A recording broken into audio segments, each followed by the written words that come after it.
Finally, everyone's seated. We take off. Sure. Plane heads out to San Francisco. And it was by far the most tense flight I have ever been on. I coughed once. The plane shook.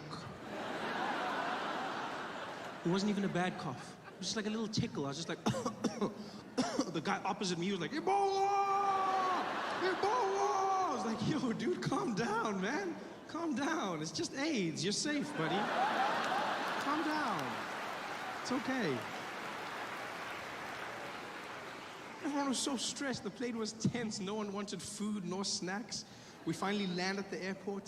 The plane is taxiing to the gate, and everyone was waiting for that seatbelt sign to go off. Everyone was just, like, it was more than normal, because already, I never understand why people are in a hurry on a plane to get out of their seat, like, because you can't go anywhere. Whenever a plane lands, everyone's just like, come on, come on, come on. You can't go, you're gonna go there. That's where you literally go there. It's like, come on, boom, yeah. You can't, I don't understand why people are in a hurry to go. You know who's even worse? The people at the window. You have no right to be in a hurry. You're sitting there like, come on, come on, come on, boom, yeah. Oh, that's good, yeah.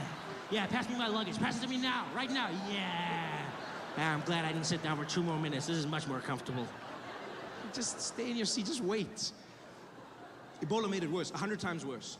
You know, because now everyone wants to get out of the plane. Coughing, sneezing, you can feel the tension. And as we're about to leave, the air hostess comes back on the PA and she goes, ladies and gentlemen, back in your seats, please. Everybody back in your seats. Unfortunately, right now, we have a health and safety official that needs to come on board just to make sure that everything is A-okay due to Ebola. We're just gonna make sure that everything is fine. So please stay in your seats, ladies and gentlemen. Again, apologies for the delay. She says this, and then this man comes on, a health and safety official, right? And he has with him a list of all the African passengers and a thermometer, right? A digital laser thermometer.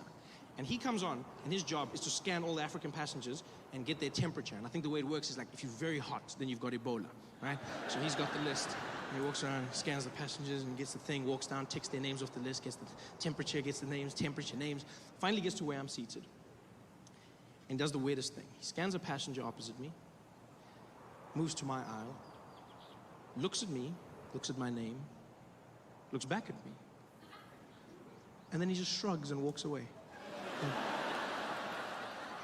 Nah.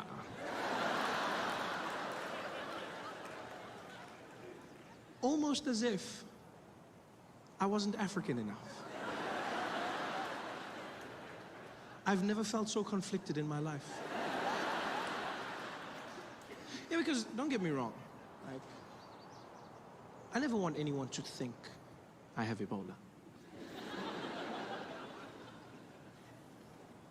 But I also don't want anyone to assume that I can't have Ebola. You don't know me. You don't know what I'm capable of. I could have all the Ebola in the world. And this guy just ignored me. He walks away.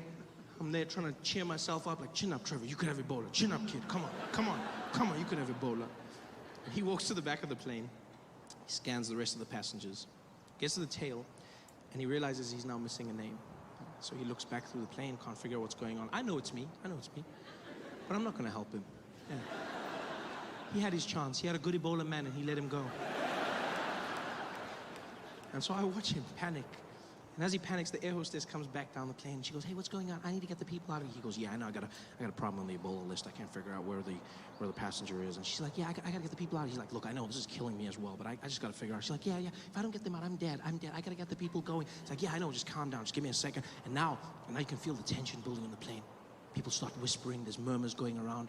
Because some people are hearing pieces of the conversations, like broken telephone as it goes down the plane. All they're hearing is, yeah, Ebola, killing me, people. Oh. She's like, yeah, dad, everybody out of here, dad. And like, you feel the tension. People start looking at each other. The guy opposite me didn't even hide it. He was like, it's you, Ebola, it's you. I was like, dude, I do not have Ebola. Stop saying that. Stop saying. He's like, it's you, damn it, it's you. I'm busy coughing. I was like, if you don't shut up, I'll cough on you. I'll cough on you now. And he's like, what? I was like, I'll cough. He's like, what? I'll kill you. I was like, I'll kill you first. He's like, ah! Everyone in the plane starts losing. The people are going crazy. Everyone is stressed. People want to leave. In the middle of the chaos, in the midst of all of this, I'll never forget A Middle Eastern man. Oh, 4 rows behind me, yeah. dressed in very traditional garb. He stands up. He sticks his head into the conversation being had between the air hostess and the safety official. And he goes, Excuse me, pardon me. Sorry to interrupt. I couldn't help noticing what you are talking. I just want to say maybe you want to check. I noticed that gentleman over there was coughing a little bit. The man, he never write anything for him. I thought he was wearing a hood. Something about him, I don't know, something. Just made me a little bit uncomfortable. I thought maybe you want to check. There is, you know what they say.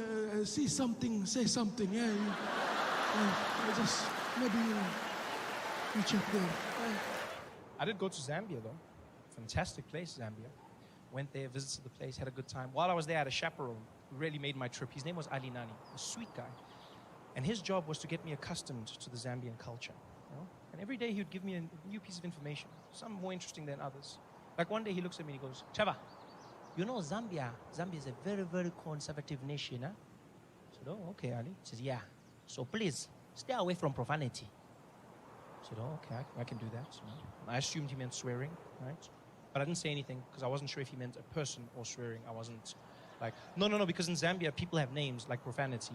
So that's how I laughed when I met Screwdriver, eh? That's the same way I laughed. Yeah, because you see, in South Africa, we have African names you can translate, like happiness, blessing, hope, those kinds of names, right? But then in Zambia, people give their names, like their children, they give their children names of everyday English words, anything. So like table, chair, car, house. Yeah, you see like this, you just have to get used to it. It's very hard, but you have to keep a straight face. Which was difficult because I met a mechanic who had sons named Brake and Clutch. And that was not, especially when Brake was running around causing chaos.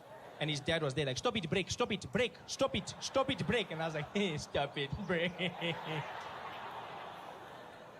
But you have to get used to it. It's a cultural thing, and so you have to respect it.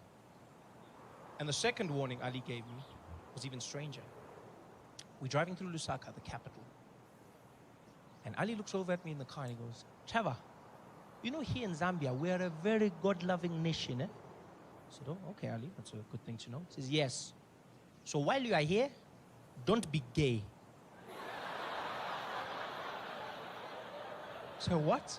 He says, I know it can be tempting sometimes, but don't do it, huh? Don't be gay.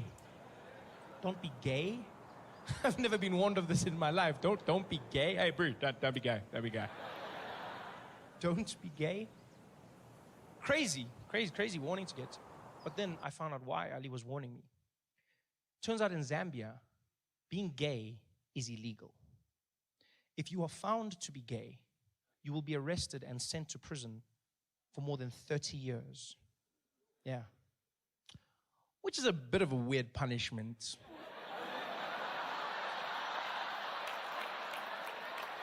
When you think about it. I mean, I'm not saying gay guys would enjoy prison. I'm just saying if I was gay, that's not the worst thing you could do to me. You'd be like, you're going to jail. I'd be like, oh no. Yeah. Don't be gay. I couldn't believe this. Gay is a crime in Zambia. Which got me thinking, if gay is a crime, that means the police have to monitor it. They actually have to police gay. Yeah. Which means in their police force, they have a gay division. It's a crime. It's a crime. So that means they've got a murder unit, they've got a robbery unit, they've got a white-collar crimes unit, and then they've got a gay unit. Huh? Yeah, they've got a little G unit in their police force that's responsible for all things gay. That must be the most fun police force to be in the world.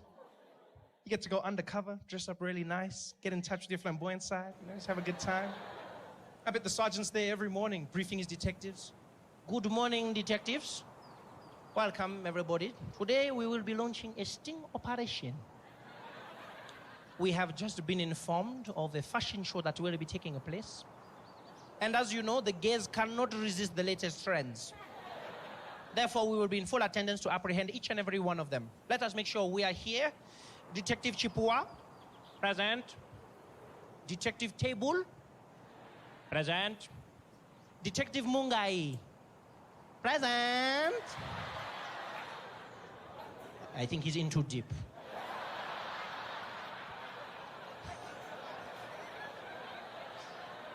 How do you police gay? Do they stop you if you look suspiciously gay in the streets? You know? I mean, gay doesn't have a look, but maybe you've just got a bounce about you. Maybe you just have like a bit of pizzazz, maybe, you know? Do the police pull up there and it's like, woo! You over there! What is the purpose of that flamboyant scarf? Put your hands up! Turn around! Don't tempt me! Don't tempt me! You are going to jail. How do you police gay? Do they have roadblocks, like for drunk driving? Do they have gay roadblocks? We're just stopping people in their car. Good evening, officer. Good evening, sir. License, please. Thank you very much. Mr. Stylish, huh? Tell me, sir, have you been a gay this evening? What? Oh, no. I have not been a gay. No. In fact, I don't gay at all. I see. Not even one or two? No. No gays for me. No gays for me. Okay.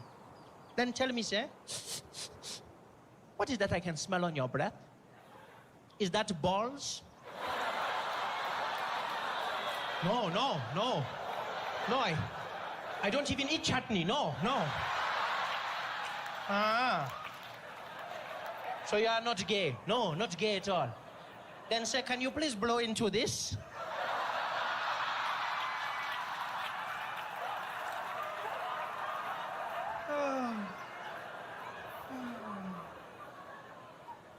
Don't be gay. I was not gay while I was in Zambia, so I had a good time. Went around, saw the people. The highlights of my trip came when on my day off, I asked Ali for suggestions. Ali said to me, maybe you should drive around Lusaka, meet some of the people, you know, just have a good time. I said, Ali, I want to do something special. He said, okay, well, in that case, maybe you can go to the mall. And if you are lucky, maybe you can ride the escalators, huh? So what? Yeah, I'm not promising anything. But if you are early, maybe you can go once or twice. So escalators, I know, mind-blowing, huh? I thought he was messing with me. Until I found out people in Zambia go to the mall just to ride the escalators. Seems ridiculous until you understand the backstory. When we were in Zambia, there were only 5 public escalators. 5 in the whole country. The first escalator was built in August. Not August 19. No. You guys remember August? August? You guys remember that? They built their first escalators ever. Yeah. And so now it's all the rage. People go to the mall just to ride escalators. Yeah. But now, I don't want you to picture like some dusty village. That's not what Zambia is. It's a beautiful place. They're developing just as we are. They've got roads, they've got airports, they've got beautiful hotels, stunning shopping malls. They've got everything we've got, even faster internet. They just never had escalators. And now they started building them. And because of that, people go there and they just spend a day riding escalators.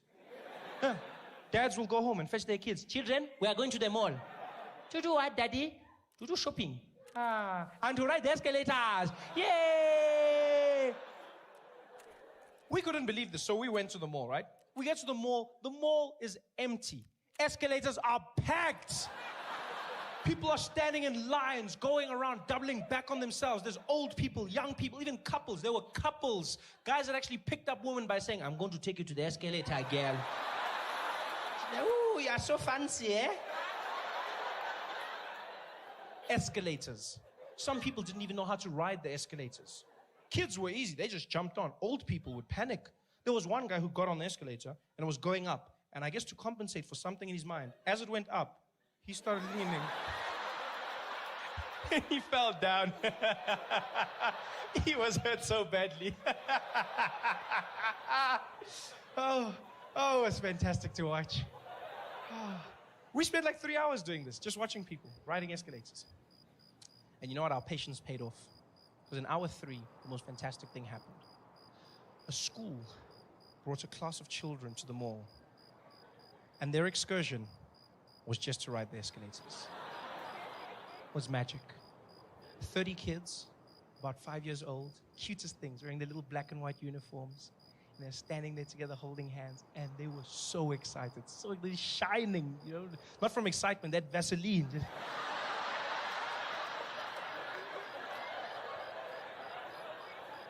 And there's 2 teachers with the children.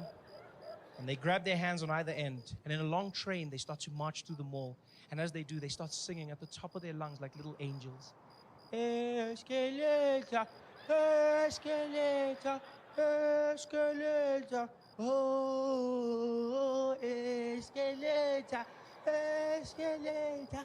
And it was the sweetest thing ever. People are waving at them, smiling. And these kids see the escalators and they lost their minds. These kids went crazy. They not holding hands. They start screaming and running around. It looked like a zombie movie or something. This is like they're jumping, but then you see the smiles on their faces. It looks like the end of Sarafina. You're like, what the hell's going on here? These kids are screaming and having the time. They're jumping around, doing cartwheels. The teacher can't control them. She's panicking, like, yeah, get back, get back.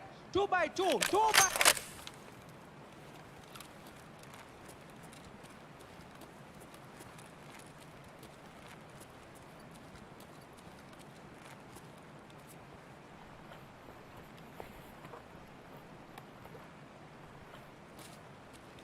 Ooh.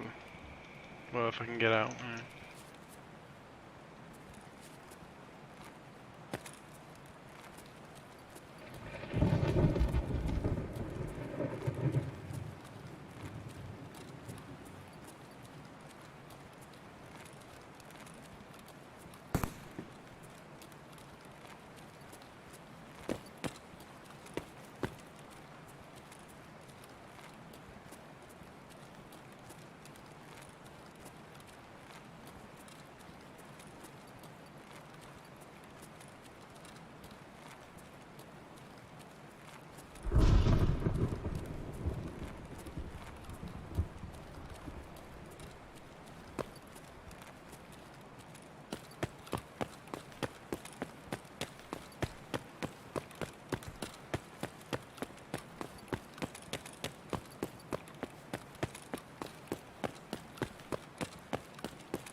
Right, this has been done. So we go straight up.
I think we hit him. Well, probably not. Let's see.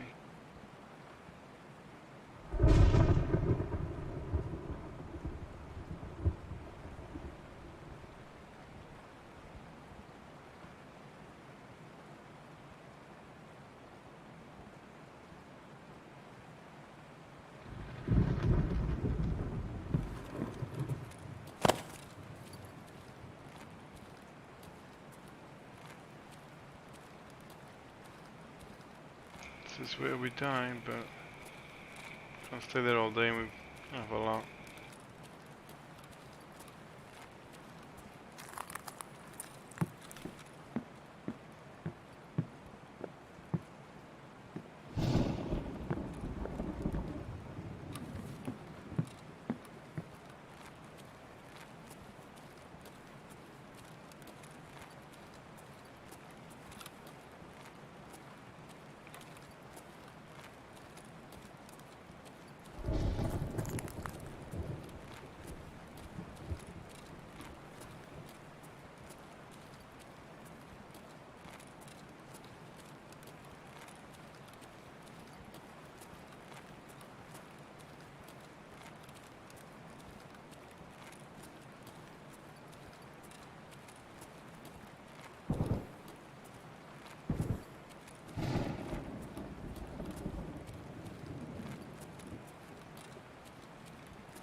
Oh, yeah.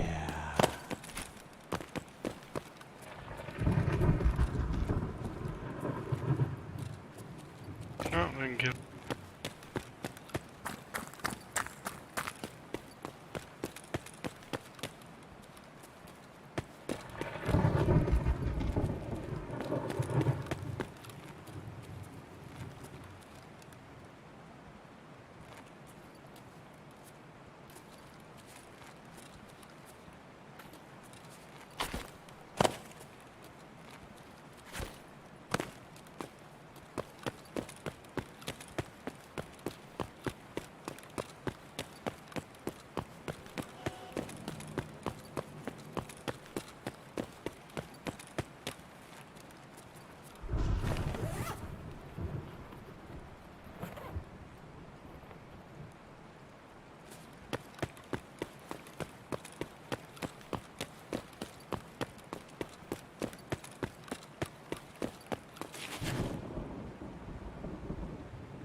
I thought that was killer. This is a player scav.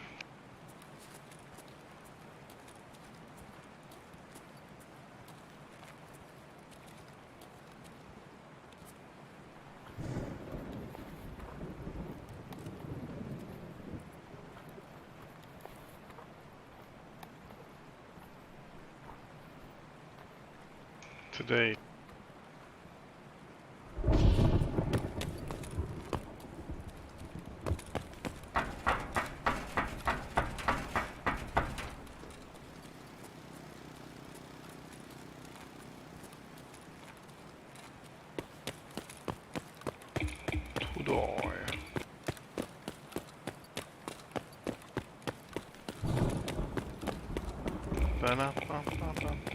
I guess we're just gonna run through this quickly. Just sprint through, hope we don't see anybody. Get out.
I think I need 2 or 3 Wilsons still.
Oh, I thought that was a fucking USB then for a second.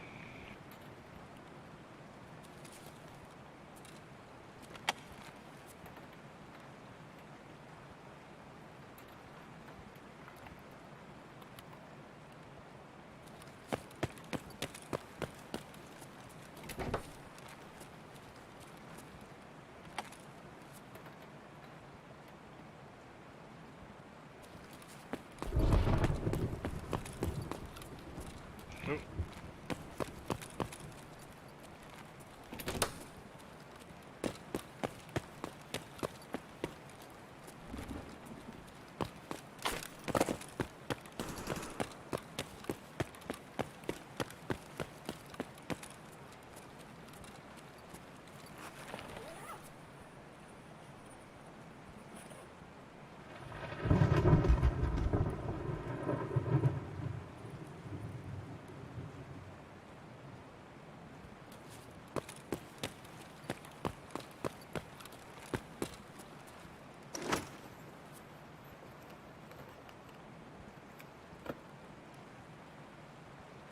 I think that's actually pretty decent. I think that's the MP5.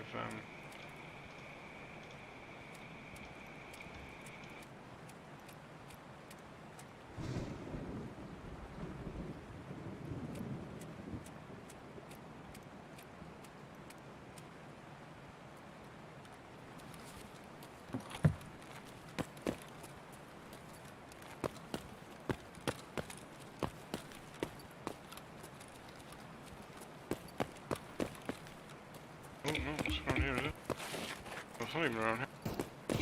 Where'd you get out?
That is loud fucking rain. Loud.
Let's see if we can actually fucking get out now.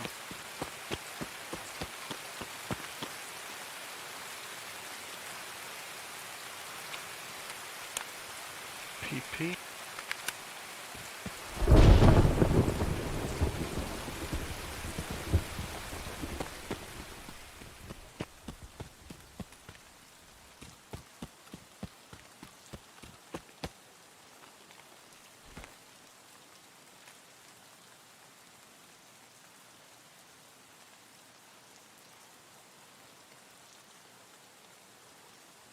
Oh, come on.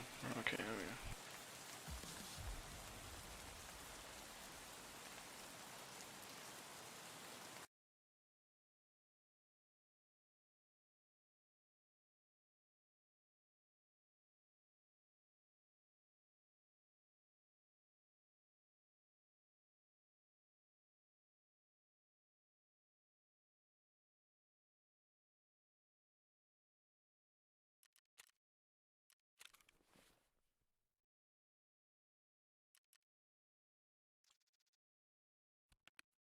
Well, holy fuck, I think is the technical word, isn't it?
Um. Oh, okay.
Um.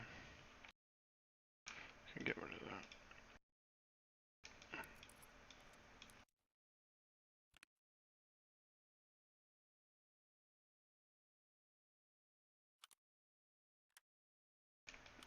Okay. Well, was easy enough.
Yes, I'm aware how crazy this is.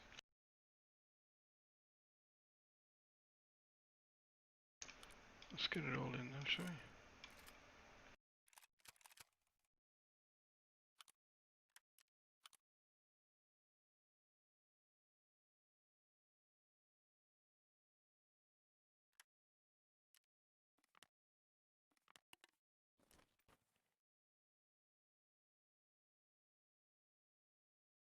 Okay, so I guess we can't take that. I mean, we're trying pretty hard, but there's just not enough space, I think.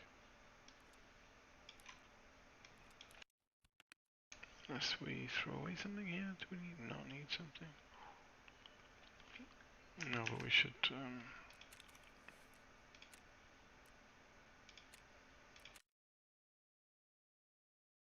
2x2! 2x2 was one of the kids. I didn't know. She was like, 2x2, next to me, single file.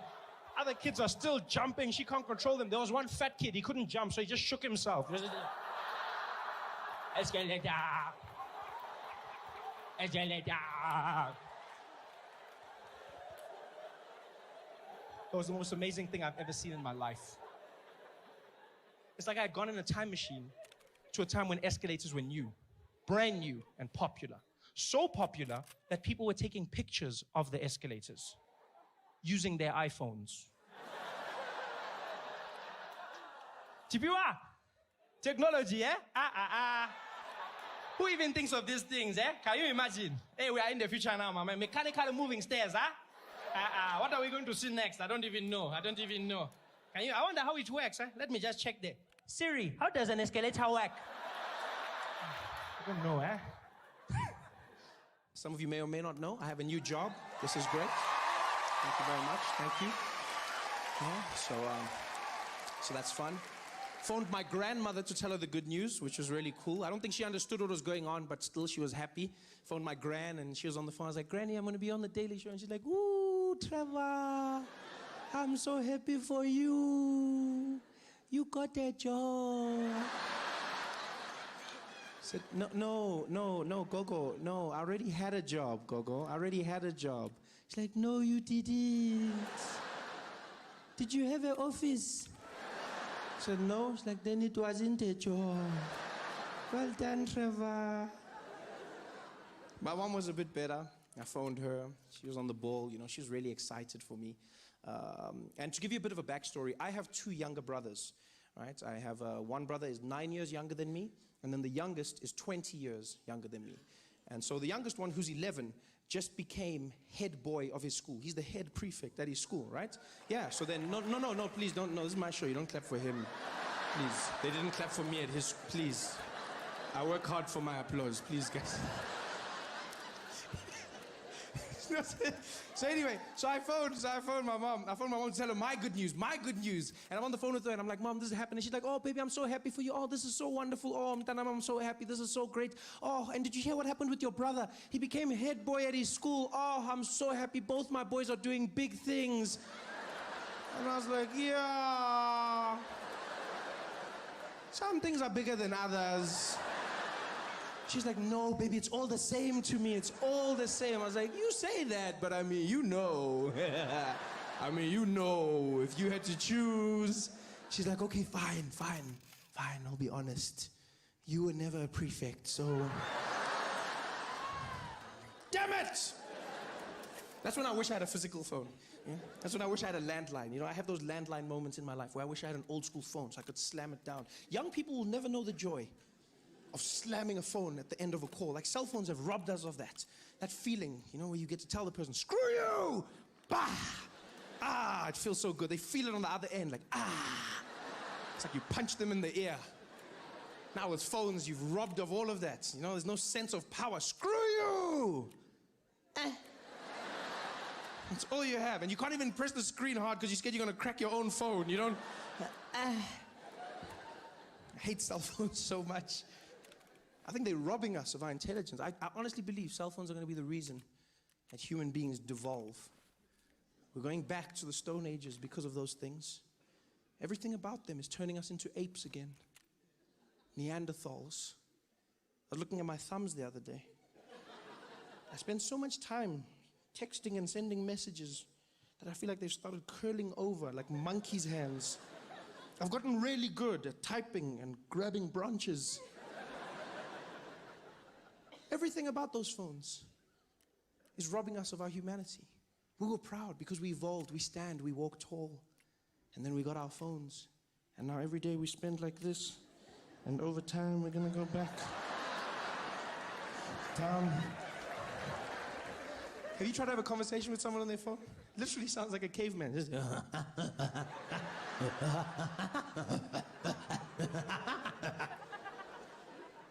we've lost it. We don't know how to communicate anymore. Now we use those emojis for everything. Emoji.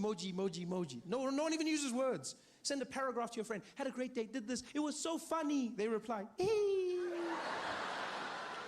And did you hear? She died. Whoo. That's it. No words. Emojis are basically the cave drawings of 2015.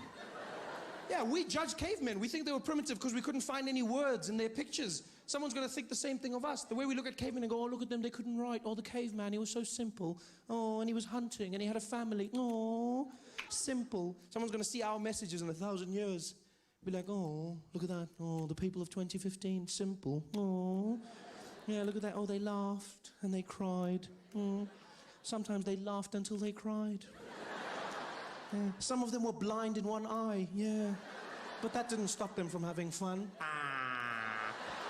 Aww. And there were monkeys that didn't talk. Aww. Monkeys that didn't listen. Aww. And they were always dancing in red dresses. Aww. 2015, a simple time.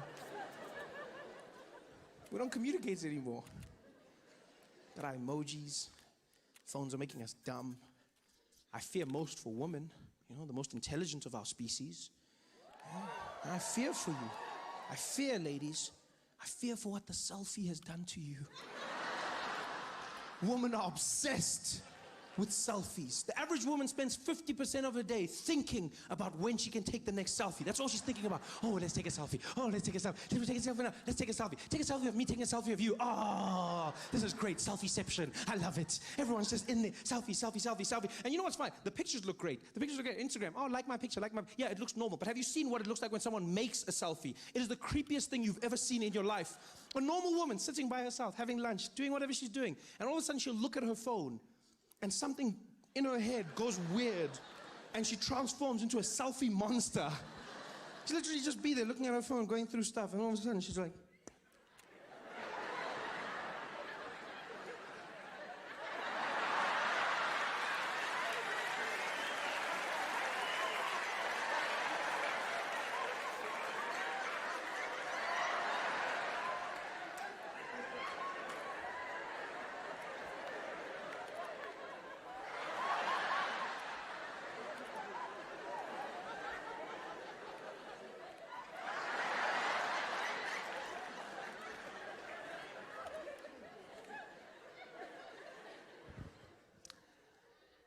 Just randomly took a picture.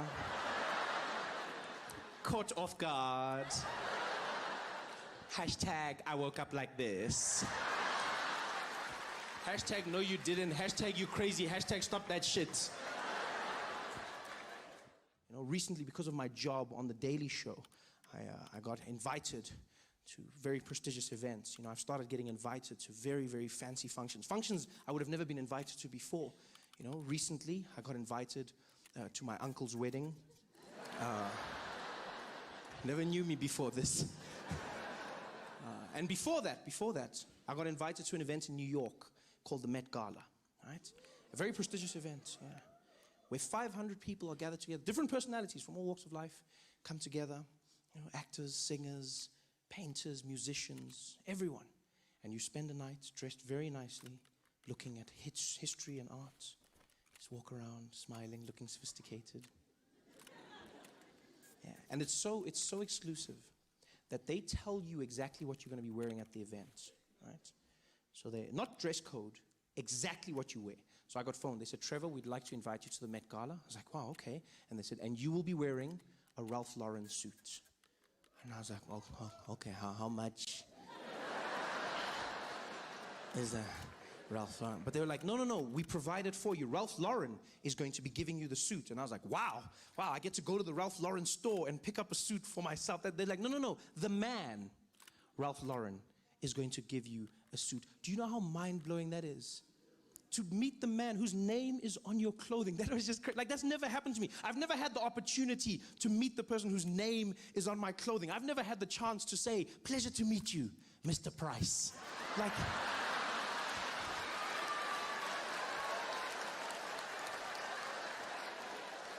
This is a new world for me. Here I am wearing his suit, invited to the Met Gala. And they tell you it's going to be a fun affair, you're going to have a great time. You get there, you eat with some people, you talk, you laugh, you walk the red carpet, which sounds like fun. You know, red carpets sound like fun. Walk down a carpet, people take pictures of you. Yeah, it's a lot more stress than it seems. Because you have to look perfect. I didn't know this. Like, you have to look perfect all the time. So, and they're so strict about it that they have a tent at the beginning of the red carpet that you don't see on TV. And in that tent, they prepare everybody. All the celebrities stand in the tent together, and then they make sure everyone's dress is perfect, everyone's hair, nothing is crumpled up, nothing, you know, and you stand there, and everyone's there together, which is really cool because you see all the celebrities like getting dressed basically, and you know everyone. They don't know you, but you know all of them. So like you're there, you're just looking at people, and people are very nice. You're like, hey, how are you? It's like, oh, hi, I'm Trevor. Trevor, nice to meet you. It's like, oh, Beyonce. You're like, yeah. Come on. Yeah, I know you from my bedroom wall. I know you. But you can't say that. You can't say, you see, because you gotta look cool. You gotta look cool. You know, you gotta look like you belong. So now you're meeting people that you know, but you gotta act like you don't know them, which makes you look like a jackass. Because now I'm there like, Trevor, who? Oh, Beyonce? Beyonce? Did I say it? Beyonce? Ah, nice to meet you, Beyonce. Ah, pleasure. Oh, and this? Oh, yeah. Oh, JZ. Nice to meet you, sir. Yes. You just look like an idiot. So I'm standing there getting ready with everyone. And then there's a guy who basically tells each person to walk out one at a time. Each celebrity, you walk out onto the red carpet, and there's 3 stations on the red carpet. When you walk out, the first section is American photographers. They take pictures for all of their magazines and newspapers. When they're done with you, you move down to the second section. That's the European photographers. They do the same thing for their magazines. And then you move to the last section, Asian photographers, Japan, China, that region. They take pictures, and then you walk into the event. So you walk to each one. They tell you to smile. Don't smile too much. Closes your eyes. Don't not smile. Makes you look angry. And pose with your body and your head. Pose, body, and head. Because some people make a mistake and then turn. Don't do that. Turn everything at the same time. Everything. So I'm ready. I'm like, I can do this. I can do this. You know, so I'm in the tent with all the celebrities, and the guy's calling people out. Lets them out one by one, because they don't want 2 people in the same shot. They don't want Beyonce there and then me in the background, like, you know?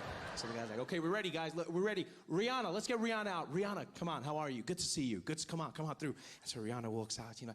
Anne Hathaway. Anne, how are you? Come on, Anne. Good to see you. Go on. Yeah. And then it's my turn. The guy's like, you. Yeah, you. Come on, let's go. Come on. I'm like, me, okay, me.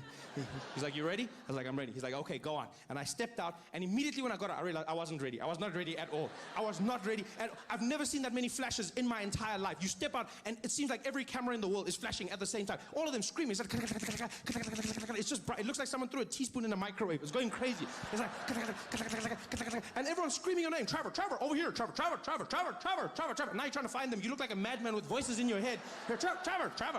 You're like, yeah, speak to me, Jesus. You're trying to fight. You don't know where the thing is coming from. You're like, come on, Trevor. And then one guy throws me off in the middle of it. He's like, Trevor, give us a pose. And I'm like, a pose? He's like, yeah, pose. I'm like, nah, I don't know how to pose. I've never thought of posing. No one told me. So now, like, I don't know what posing is. I've never practiced posing. And then the guy's pose. I'm like, I don't know what's a pose? He's like, come on, something sexy. I'm like, sexy? I don't even know what's it, because I've never practiced. And when I read magazines, I go straight to the women's section. Like, I don't look at the men. I don't see how they posing. I look at J-Lo and Kim Kardashian. So he's like, sexy. I'm like, sexy. So I just go to what I know. I'm just standing there. Like,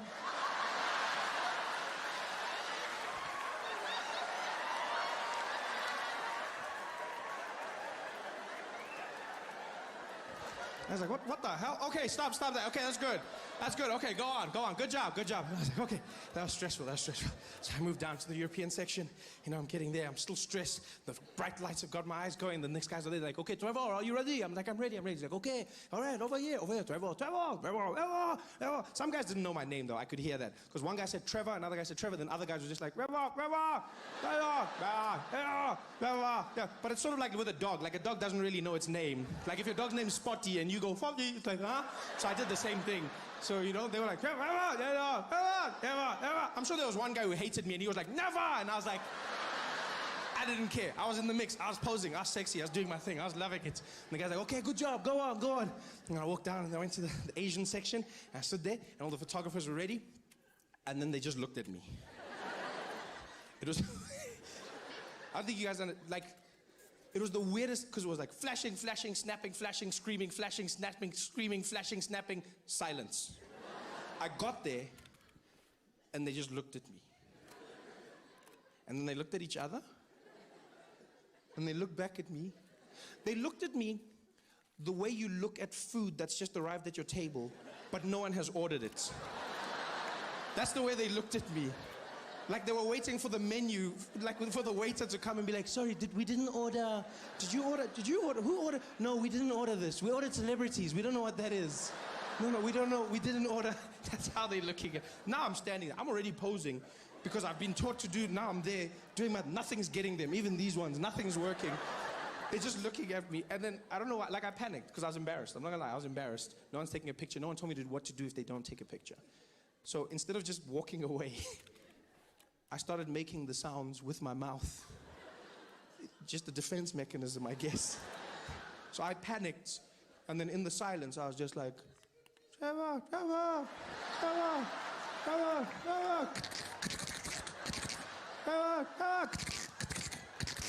And now they're just looking at me like, Trevor, good job. And I was like, ah. The newspapers say that. He's famous, so now people treat you like you're famous. They start saying weird things to you. Strangest things people would say to me. Trevor, well done on everything, eh? Congrats. But, You know, even though you're going to America, don't forget us, all right? Don't you forget us. I don't even know who you are. People would say the weirdest things to me. You know what the number one thing people have said to me? Number one thing? It's not good luck. It's, hey, Trevor, good luck over there. But whatever you do, don't forget your accent, all right? Yeah, please, don't pull a Charlize on us, okay? You keep your accent, man. Make us proud. Everyone said that. Trevor, brah. Hey, Trevor Noah. Hey, Masakan. Hey, man, you're making us proud, no? Yeah, man, you're doing big things for us, but brother, can I ask you a favor, no? Don't lose your accent, no? Don't lose your accent. Yeah, when you come back from the States, you mustn't come back talking funny, okay? Please, brother. If you lose your accent, don't come back. You just threaten me? What does that mean, if you lose your accent? How do you lose your accent? People make it sound like you're going to be walking down the street, and then just out of the blue, you'll be like, huh? My accent! I lost my accent! What the hell is my... Oh, no. Well, hello? No, that's not my accent! That's my accent! How are you going to lose your accent? I was stressed now. Because I don't want South Africans to think I'm not South African. I don't want them to think I've forgotten something. This is my home. Now I'm stressed coming home. I'm in the plane flying back to Johannesburg, and the whole time I'm just thinking, don't lose your accent, Trevor. Don't lose your accent. Don't lose your accent. Don't accent. Is that how I say accent? Accent.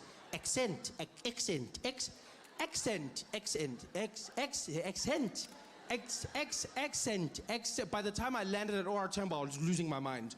I like walked in arrivals, the woman was there, customs, welcome back to South Africa, sir. I was like, yes, I'm back. Same old Trevor. Nothing changed. Yeah, just a stand-up thing.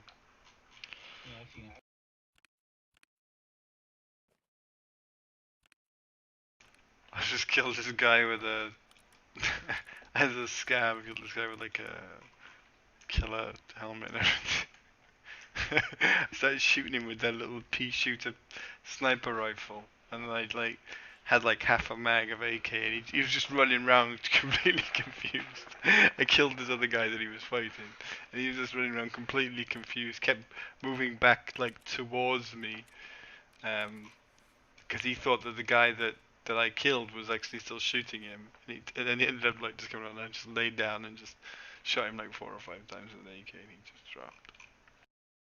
Very funny.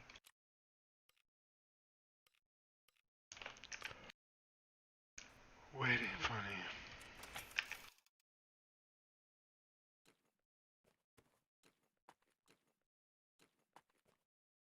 But my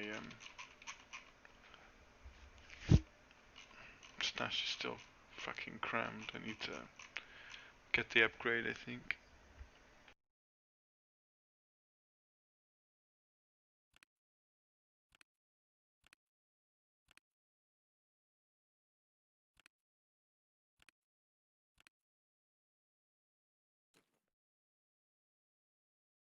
Oops.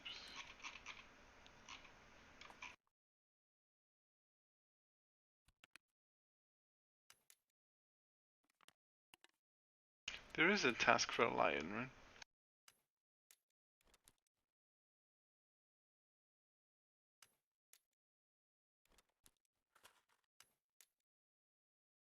No. No, well, I got one. Just found it in interchange.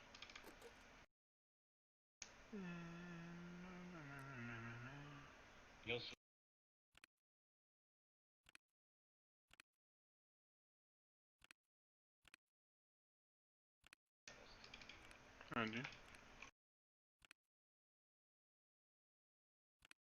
Scav case.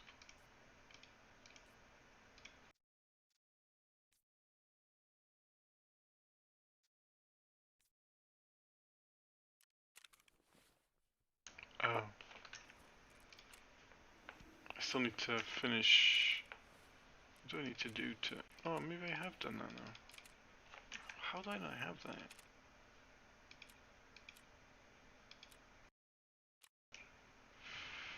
Find some information. Okay, that's the bonus. Why can't I use Peacekeeper still? It's a bit strange.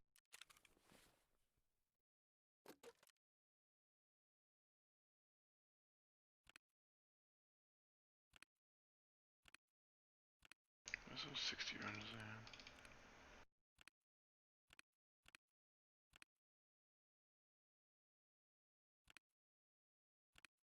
Where the fuck? Oh, they're in here.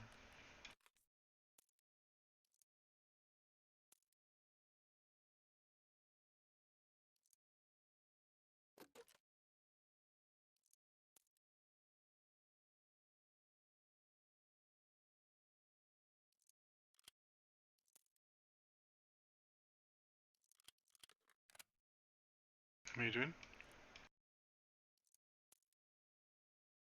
I like that, eh?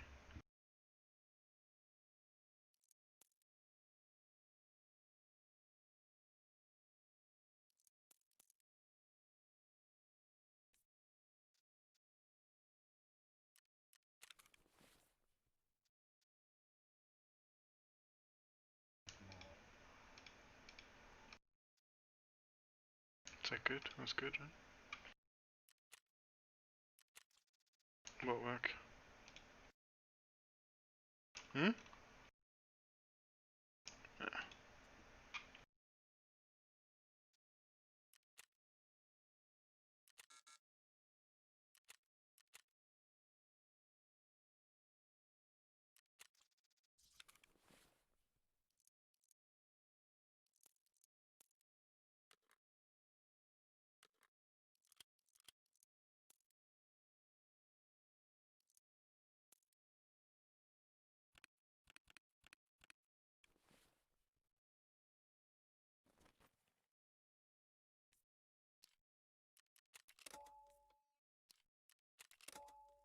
I just need 2 more kills with the SVD.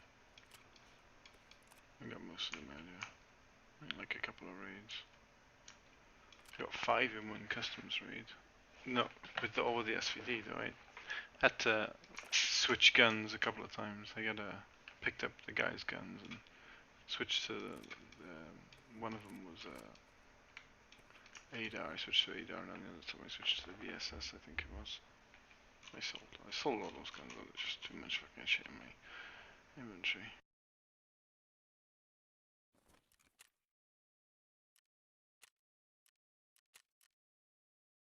I still need that hat, I think.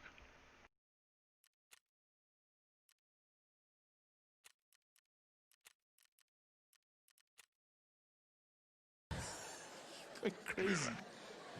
Because I love accents. I really do. I love accents. I like learning languages, and so obviously accents are a byproduct of that. I've learned over time that even if you can't learn a language, an accent is a great way to communicate with somebody in your own language whilst trying to bridge the gap. You know, you learn somebody's accent, you communicate more effectively. The thing is, though, you have to learn the accent in the right way. If you're going to speak to someone in their accent and you do it in the wrong way, you might come across as racist. You've got to be very careful about this. White people in South Africa often fall into this trap. Yeah. It happens at petrol stations quite a bit. See people driving in with their friends, talking normally, sitting in the car. You know, so I mean, if we get all the numbers together, marketing should be behind this. It should be a breezer. You know, HR's stepped up, and it's going to be a great year. And look, we try and make sure that. Oh, sorry, hold on. Hello, Baba. Hey, sharp man. Please put Lapo full tanky, eh? 95, unleaded, yeah. Also check our tires, eh? Pressure, pumpy, not too much, eh? 2.2, okay? Yeah, good jobby, yeah, sharp, donkey boss. Don't do that. He's a grown man. He's been pouring petrol his entire life.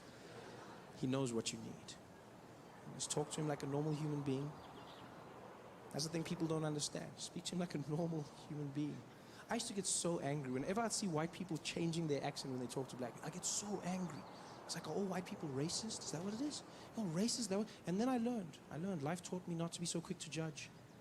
Yeah, I learned a valuable lesson. I was driving to Gold Reef City one day, into the backstage area. The security guard came out to the boom and he was like, hey, how are you, sir? Is your name on the list? I said, yes, how are you, Baba?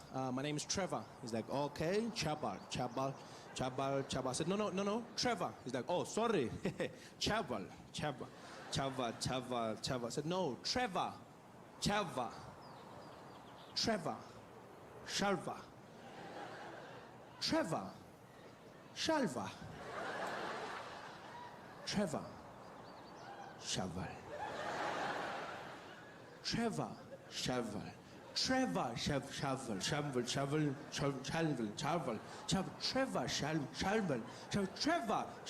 And now my friend who was irritated, he just leans over me and he's like, hey, Papa, get Trevor. He was like, oh, Trevor. Why you don't talk properly? And then I understood. I finally understood what white people have been trying to do. I see, you're trying to communicate more effectively. You're trying to engage somebody, but understand this. When speaking to somebody in an accent, the number one rule to understand is an accent is not a measurement of intelligence, right? An accent is just somebody speaking your language with the rules of theirs. That's all an accent is. So don't speak down to them. Don't patronize them. Speak to them the way you would to yourself. Just try and learn their accent. That's all it is. It's just another accent. Yeah. And I learn them. I spend all my time learning accents. I try. I love it. I learn in restaurants. That's a safe place to start. You learn, you read off the menu, you try and pronounce the words correctly. I was inspired by French restaurants, funny enough. Yeah, whenever I'd go to a French restaurant, I was always fascinated by the fact that people would order food in a French accent. I never understood why. Because they don't do it in any other restaurants. Only in French restaurants do people walk in and then change their accent when they order. Come in talking normally. Yeah, it's a wonderful thing. You're really going to enjoy it. It's so beautiful. Yeah, stunning. You have to have. Oh, the dessert. Oh, good evening. How are you, sir? Yes, I will have a bottle of water for the table, please. And let's start off with, could we get the Sauvignon Blanc, please? Yes, and we definitely for main is going to have the filet mignon.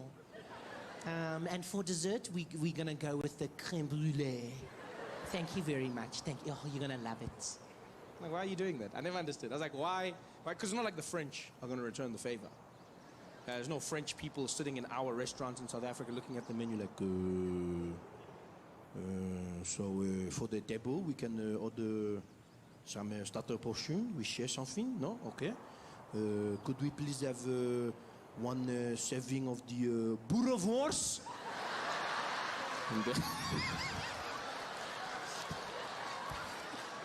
That's not gonna happen.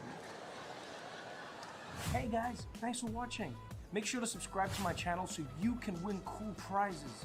And by prizes, I mean surprise. There's no prizes. It's a free YouTube video, you greedy. Just click the video, man. Why you want free things on free things?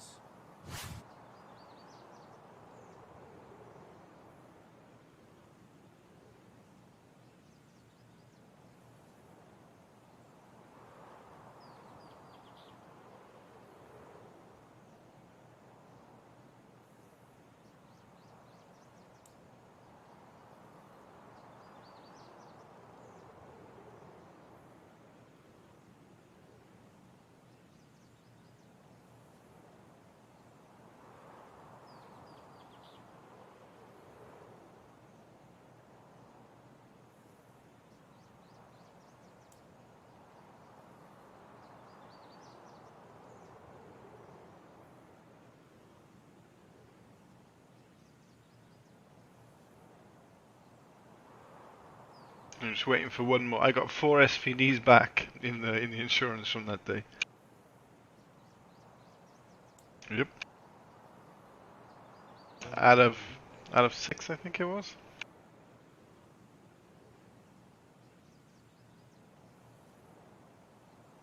When I lost them all. Already. Oh, I didn't lose them all actually. I dumped one because I thought I killed a guy who had an SVD. So I lost 3 of them. But then I lost that one. So it kinda did lose them all.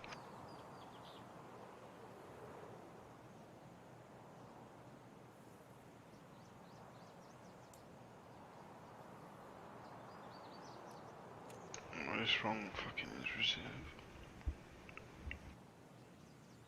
Yeah, I found the key to using an SVD is actually to have a real gun as backup. Every time I died, it was something that if I had like a normal gun, I wouldn't have died.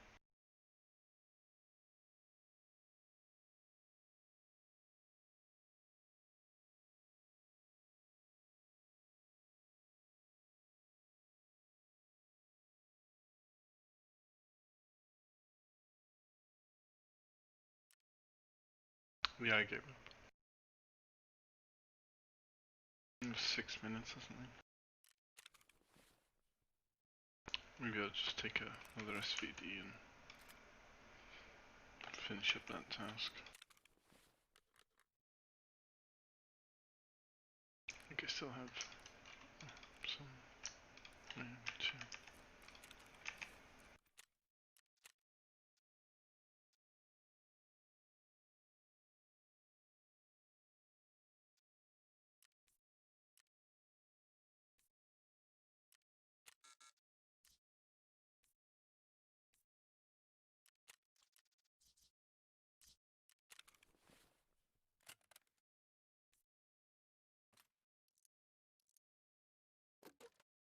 Bum, bum, bum, bum.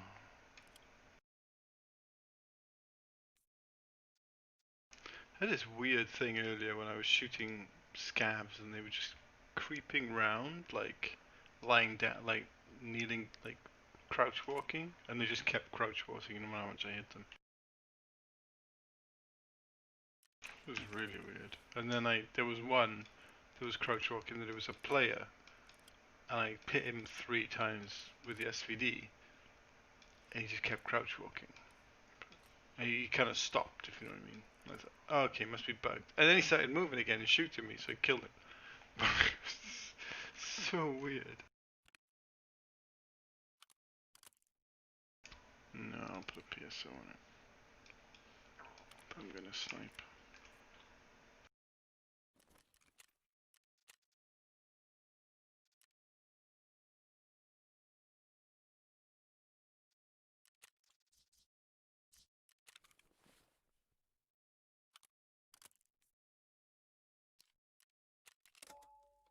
Right, I just need 2 kills and Punisher is done.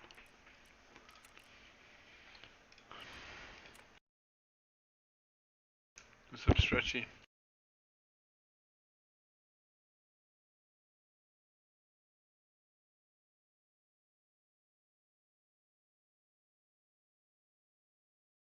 You're really late today, eh?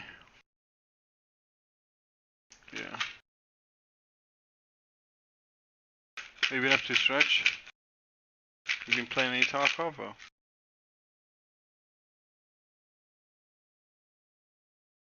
Logic has left me alone to play, so like, I'm dying a lot. It's his fault.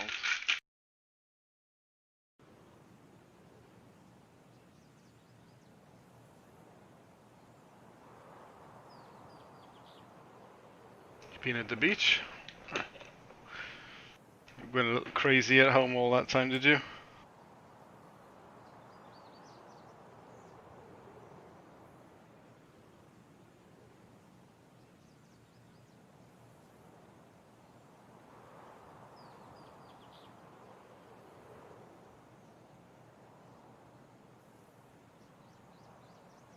Yeah, I've been to the beach a couple of times. I went sailing last weekend. I'm gonna go again in a couple of weeks as well, but just for a party. I don't think we're actually gonna sail though, we're just gonna motor on a sailboat until we get to like a little island near me, and then we'll just have a few beers. At least I hope that's the plan.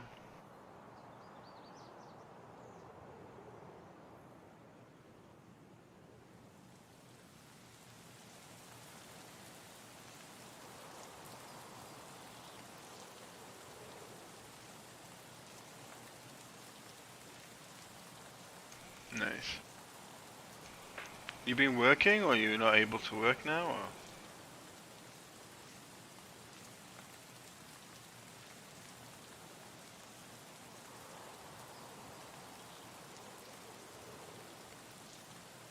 Ah, okay.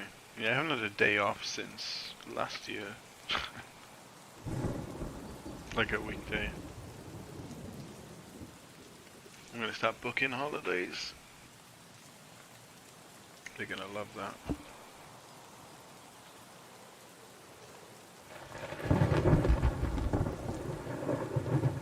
We're at the beach now?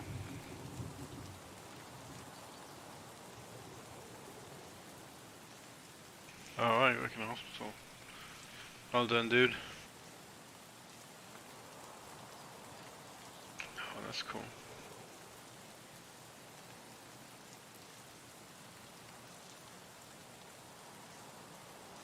Yeah, it must have been hard these past days. We probably need a vacation, eh?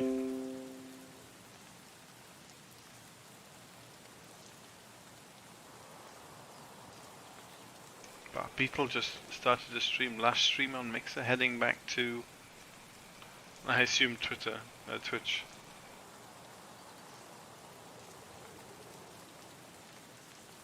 don't know, that's what I do.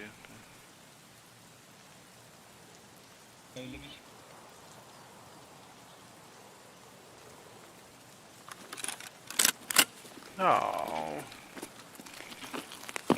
What the fuck? This is like the worst spawn. I don't even know where to go.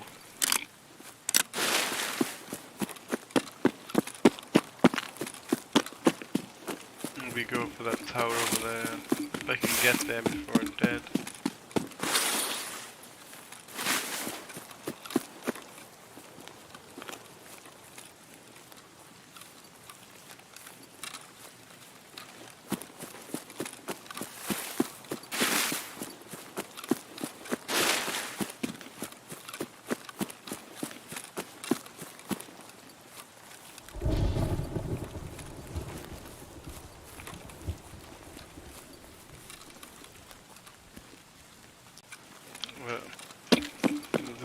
Cursor on this fucking... Just I don't know if you saw that.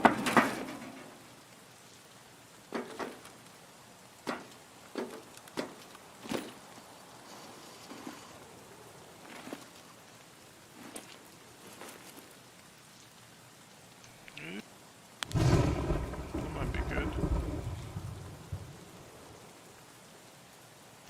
Maybe, maybe not. Maybe I don't know if I'll be able to shoot through there or not. I was able to get them as they come out there. I just need 2 kills and I can just fucking play normally again.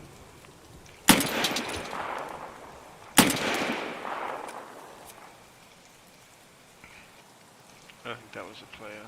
No.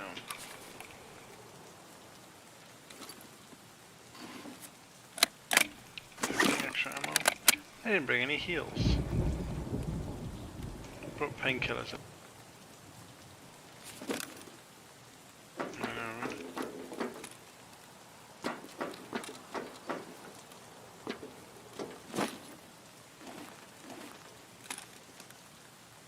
I know how to do that roll thing.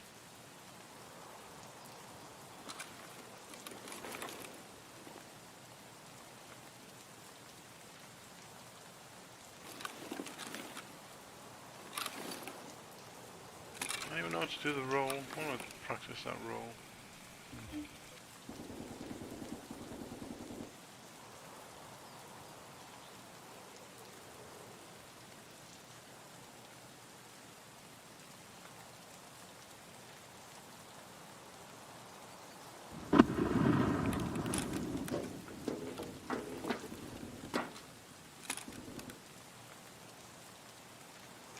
I think Scam bossed up maybe?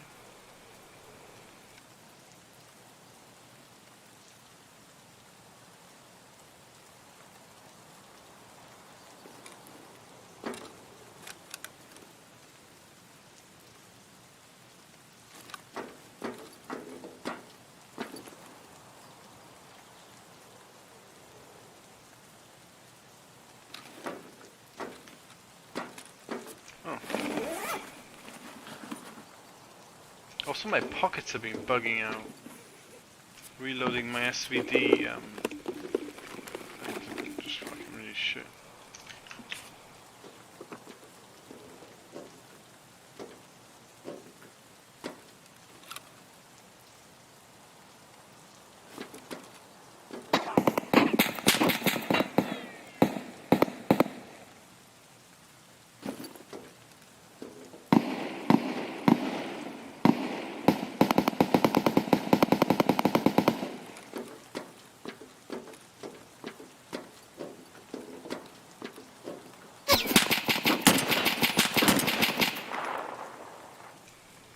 cute, bro.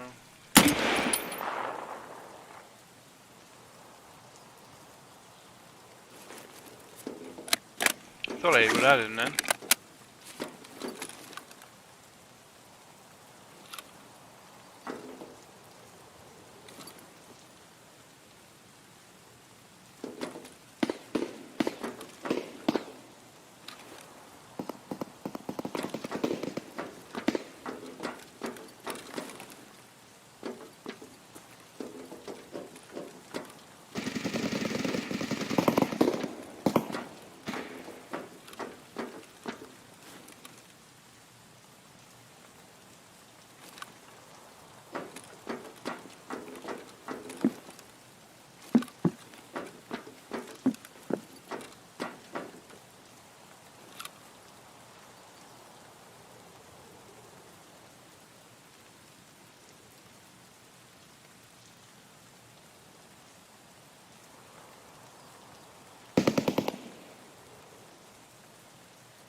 Fucking dog.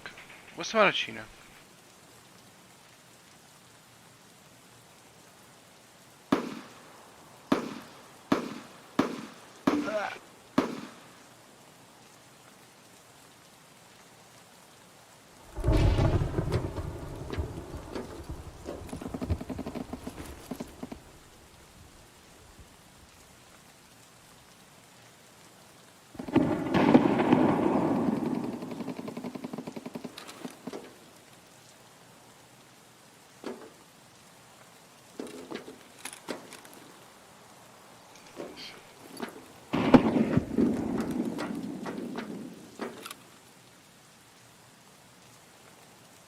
There's a guy on the roof over there. How far away do you think that is? Like 400 meters somewhere?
Thanks for the house swap.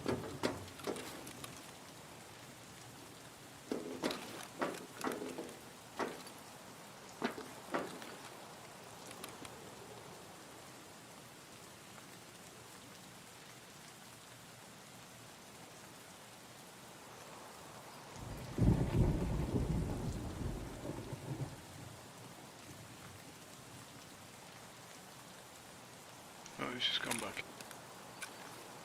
Completely forgot about that guy.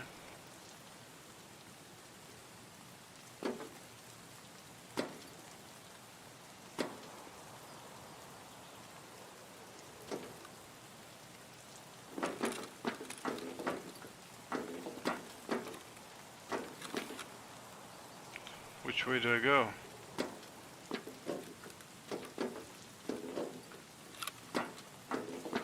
Which way do I go?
time I'm just gonna get down and move one way.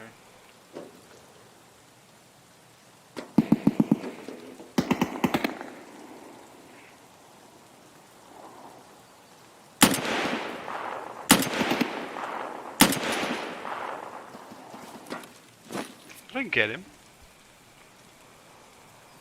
No.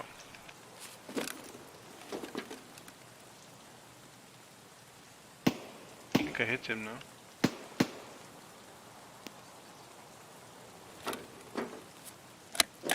I wonder if he can hit me with that.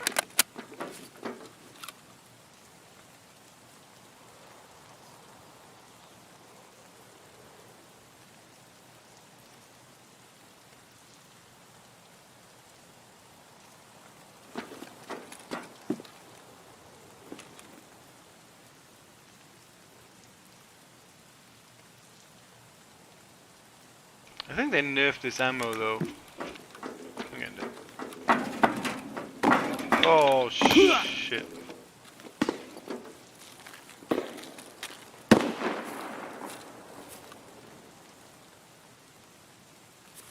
Just painkillers.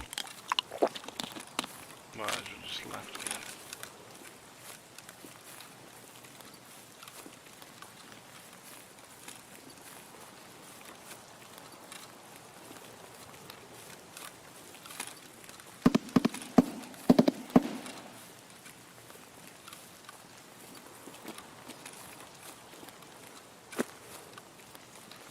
Guess I shouldn't stand on it. Gotta see if I can get this guy up on the ore barrier, I guess.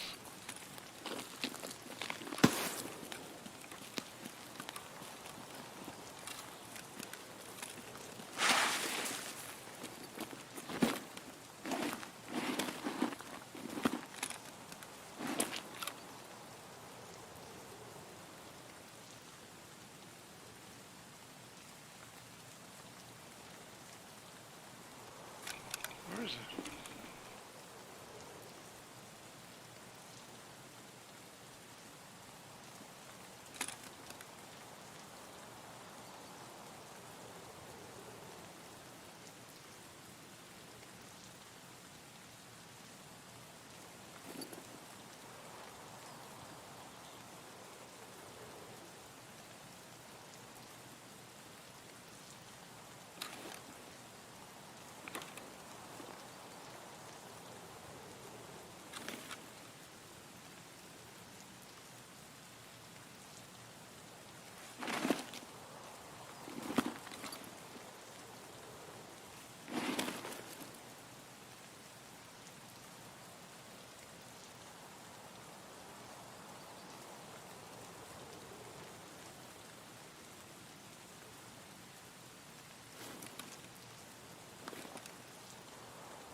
Oh, I think I saw someone in there then.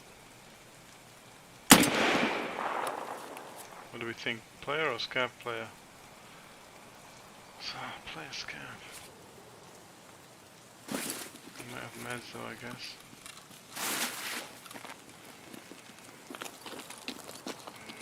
Okay.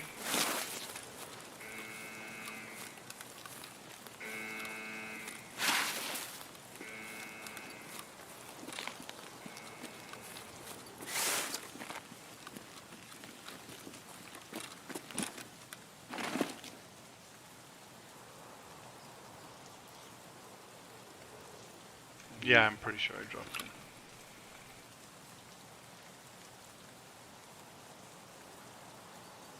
But it's a player scav, so he might not even have any meds.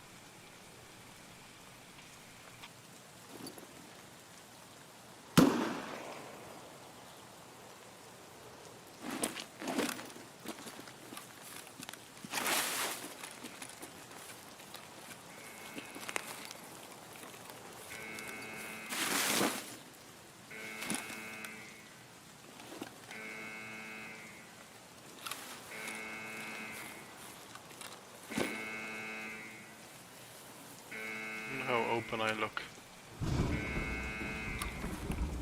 Or if I'm completely blended in.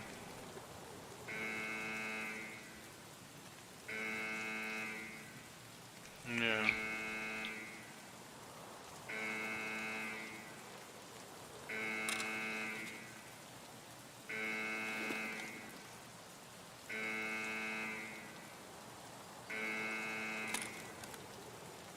Did I just see some there, or was it the grass?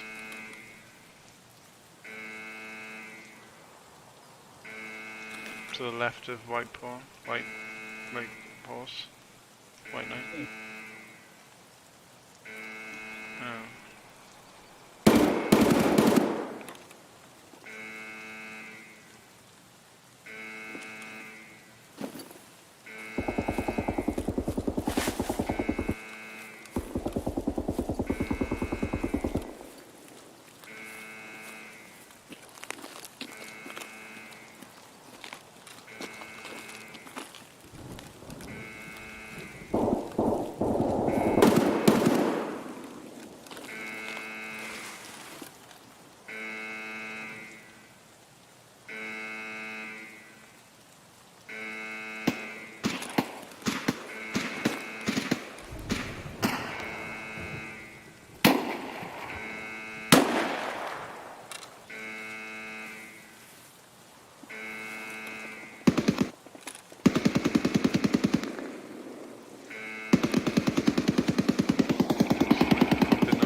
A bit noisy, but okay.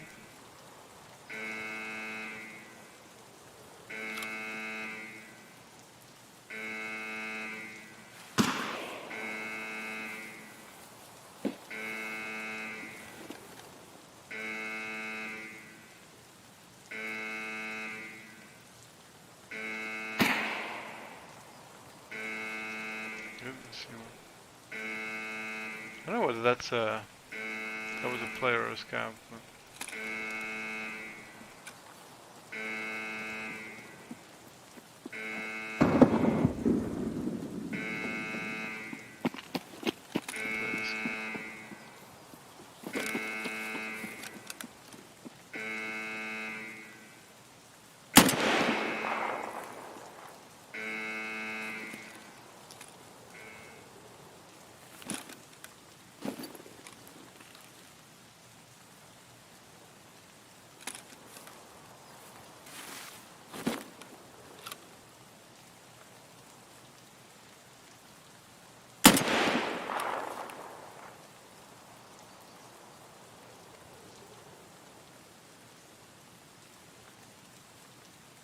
this guy's gonna fucking kill me now.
I think I got him on that.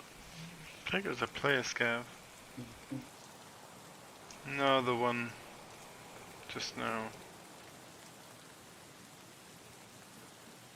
Oh, this guy's back up. He's on the roof.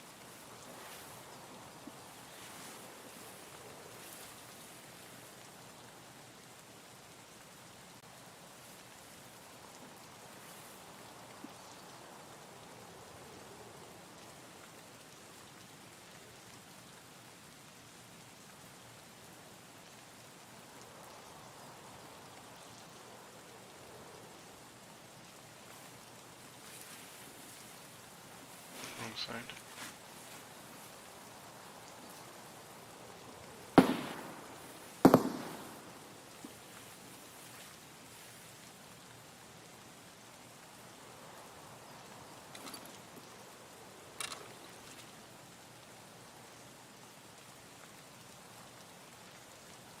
Just have to push it.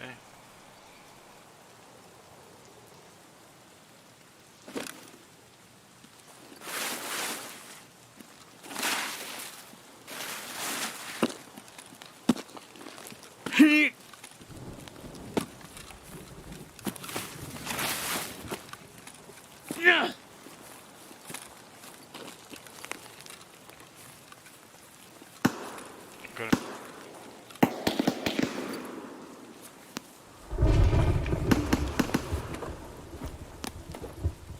Come on.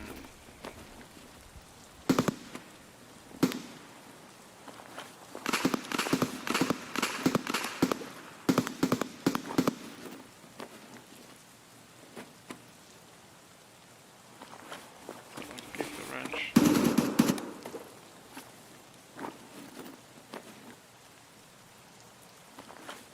Not a single heal so far, so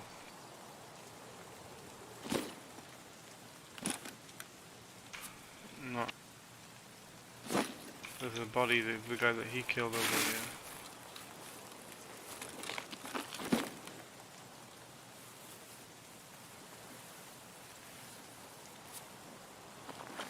Another play scan.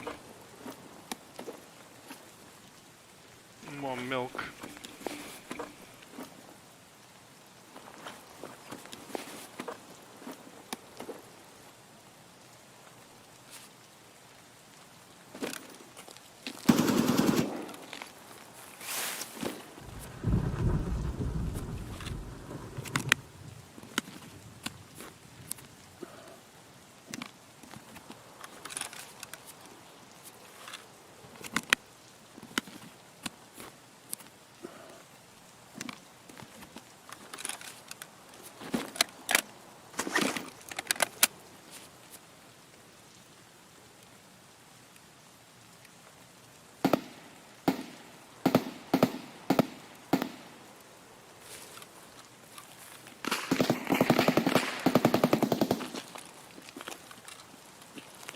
Still want to get that guy in the fucking.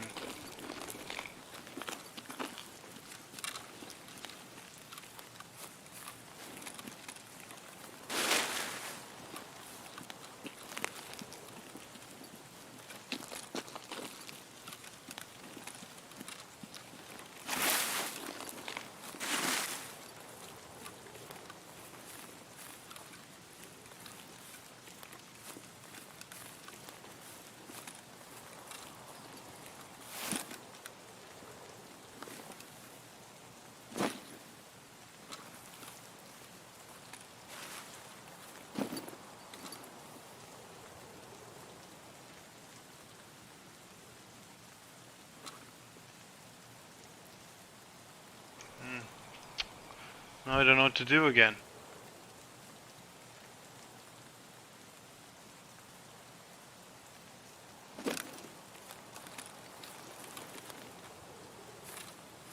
Really open here. Look like a scav at least.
3, reckon, right?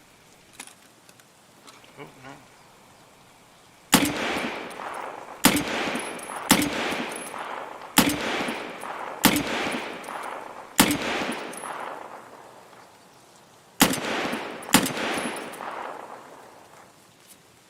Oh, there's fucking guy aiming at me. Fuck. I wasn't sure he was 100% seeing me.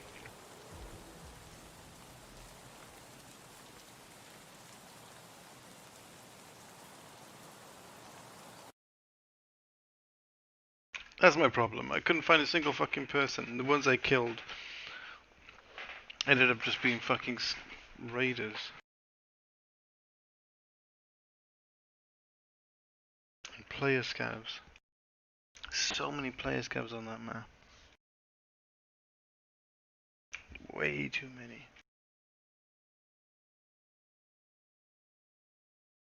There should be like 3 for every map. Yeah, it was just a...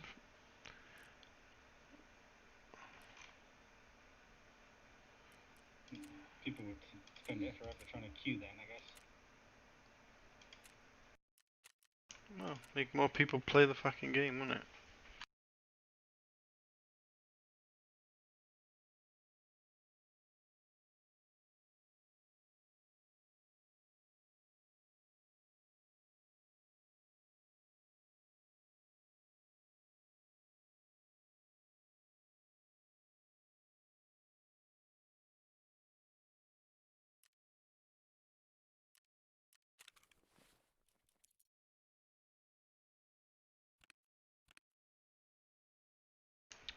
The fucking freezes in the menu are a little bit annoying.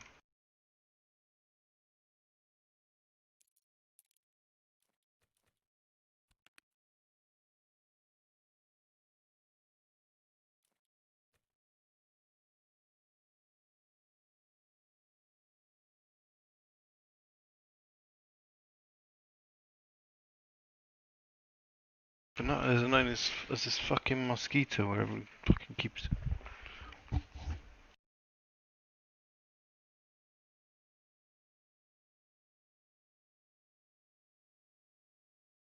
I fucking hate mosquitoes more than anything. Except for computer trouble. Those are the two things that annoy me more than anything in the world, I think. Computer, like, lag and shit like that. Loading times when the game has crashed.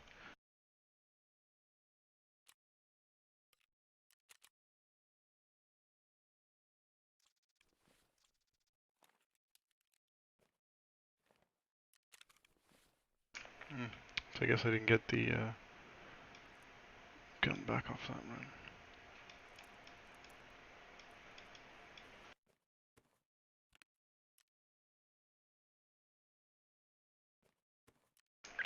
Alright, let's go again with the SVD, shall we?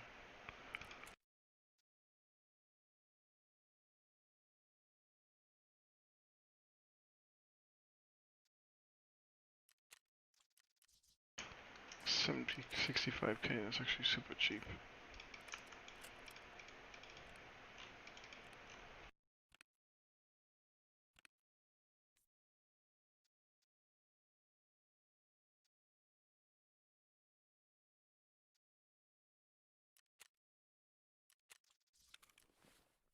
Maybe I'll use a up close sight? I don't know.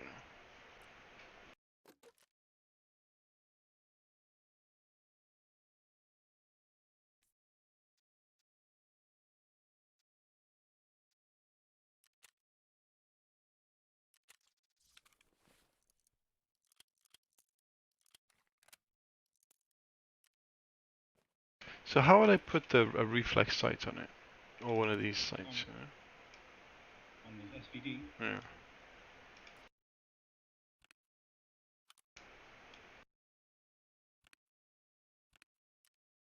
Let's put a dovetail mounting. FKP. Usually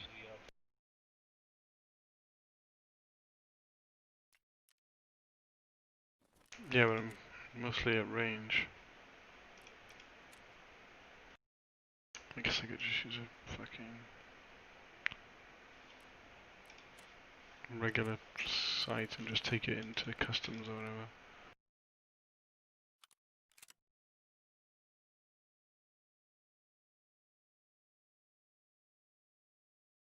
Like so.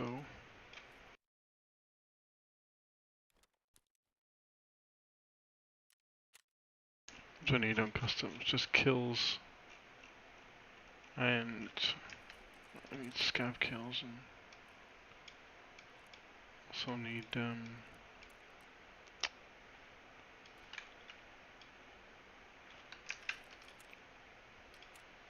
I need a task in there. Maybe I'll go at night. Oh, maybe I'll take night vision. Will night vision go on now? Where's my night vision? That's a good question. I had a helmet with that. Yeah, there's one.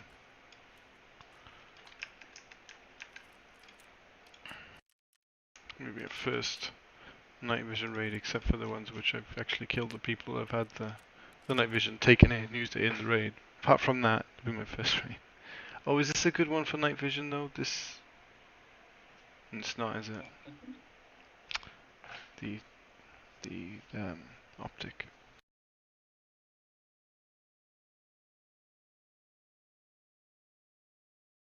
Yeah, you need just a PK06 or something like that, something very thin.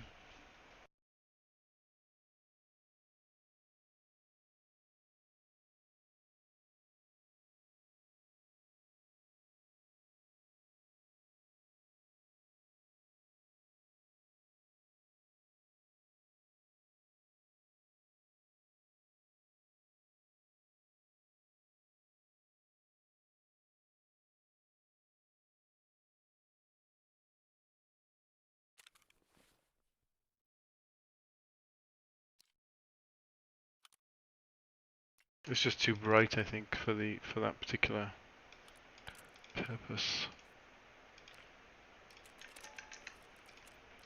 Yeah, because it gets all weird.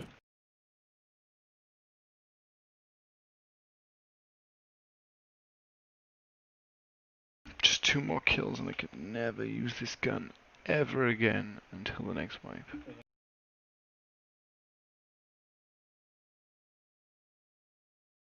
At which point I'm just going to sit outside of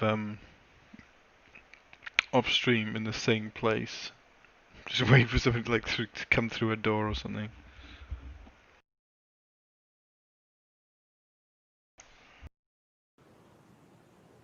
That's probably 6 months away.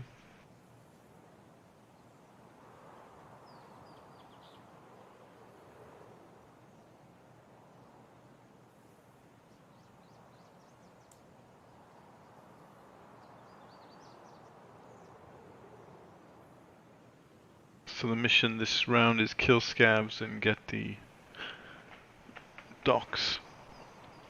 Well, the dock, yeah, I think it's the docks, which I give to Skier, I think, right, for the helmet. ZSH.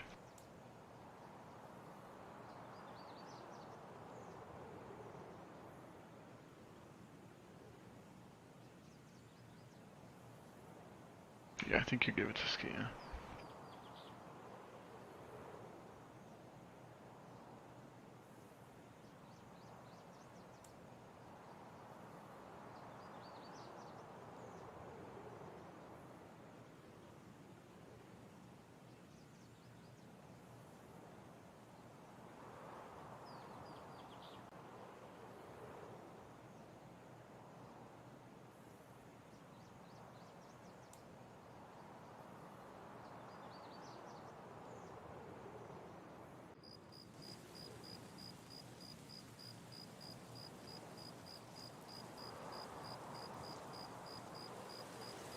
Then the only shitty thing I need to do is go woods. Yeah, it's pretty bad, yeah. I got a lab card that I can't sell that I might try and use. They've been banning them, but I don't know how many of them they've been banning. And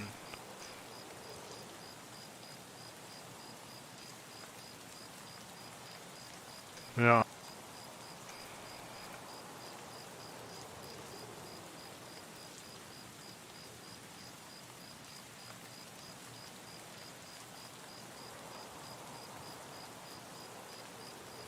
Yeah, considering I got cheated against yesterday, at least maybe once today, but at least once yesterday.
Oh, also I need to kill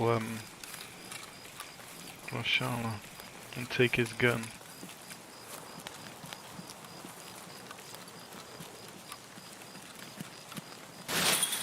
So there's that.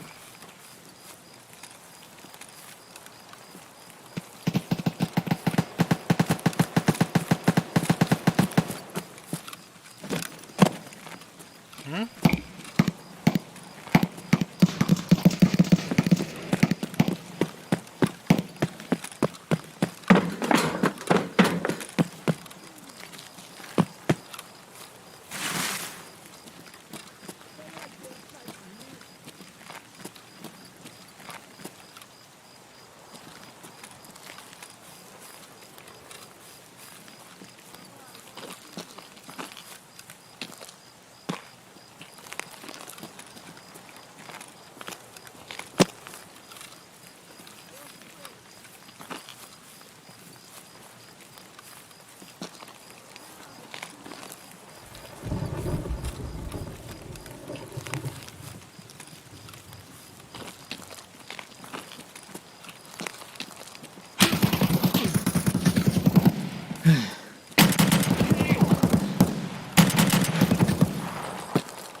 Stop making so much fucking noise.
I couldn't see that guy at all.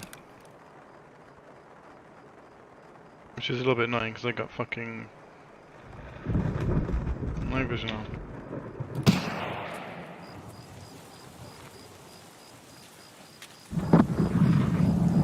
I think Rashala's up even.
This is really grainy, this night vision.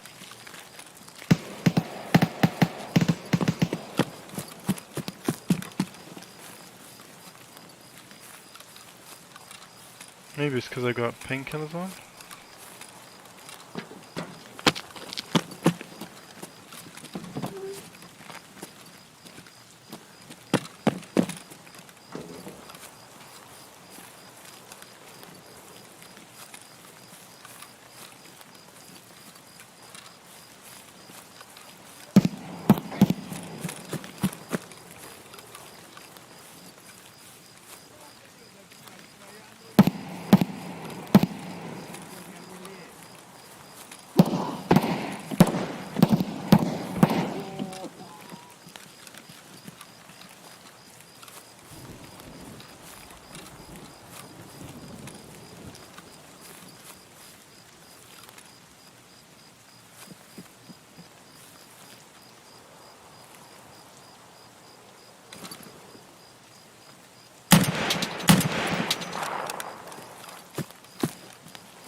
Oh, I didn't kill him, I hit him twice square.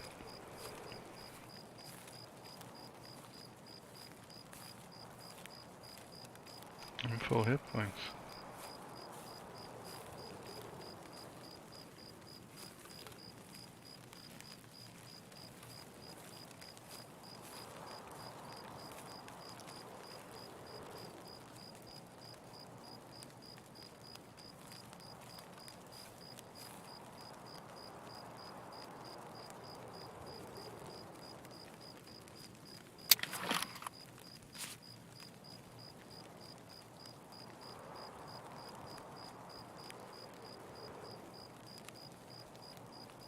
I think it's kind of better off, to be honest. There's enough light from the moon.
I thought I killed him with the first hit, to be honest, and I shot again.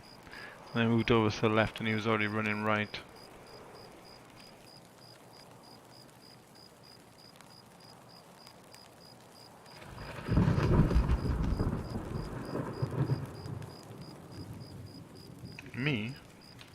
You didn't see me fighting that guy, I guess, just then. No.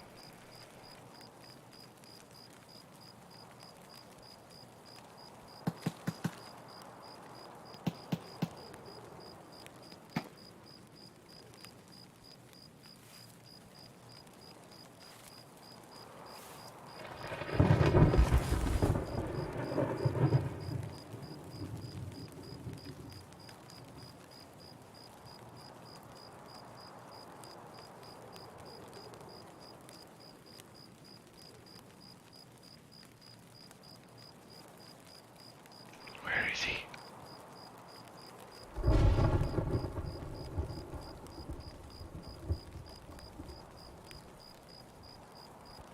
I didn't hear him healing though, and I definitely hit him twice.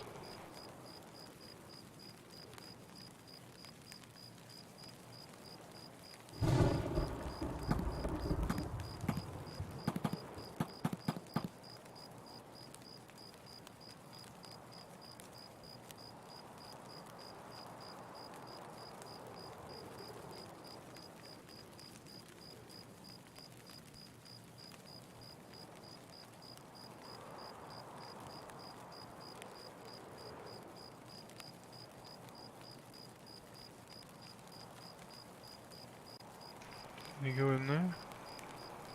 Door's open, he might have done.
Yeah, I can kind of...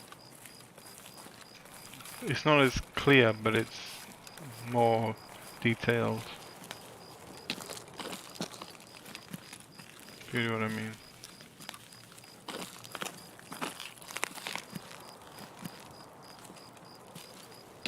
I mean, I can see more details, but I can't... The screen is obviously more grainy.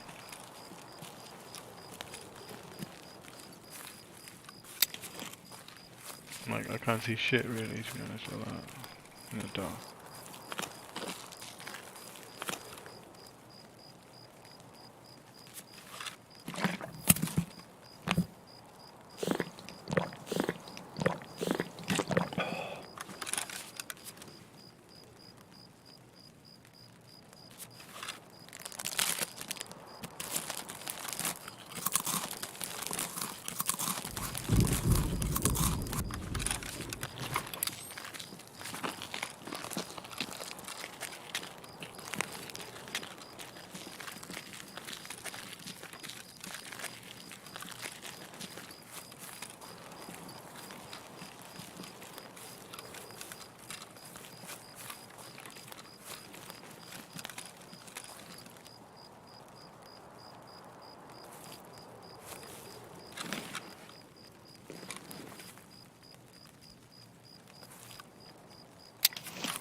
Except trees apparently kind of invisible.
I thought it was because I had the painkiller on, but it's clearly not.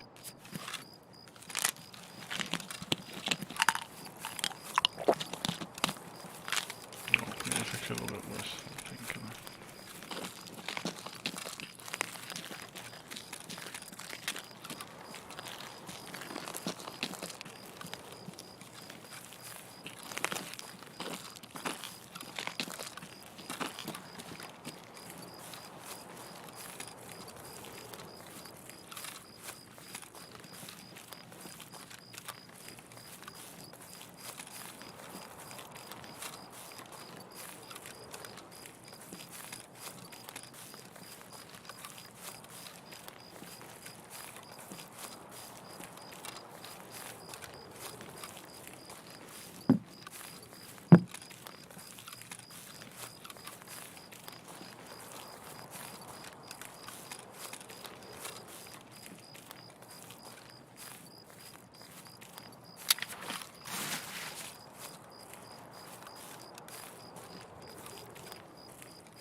Why is it so bad? I've never noticed it being this bad before.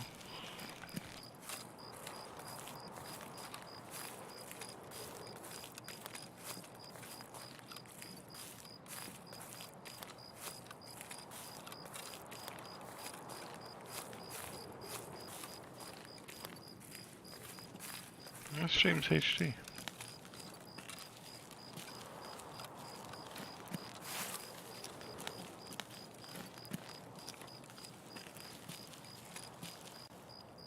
No, it's just 1080.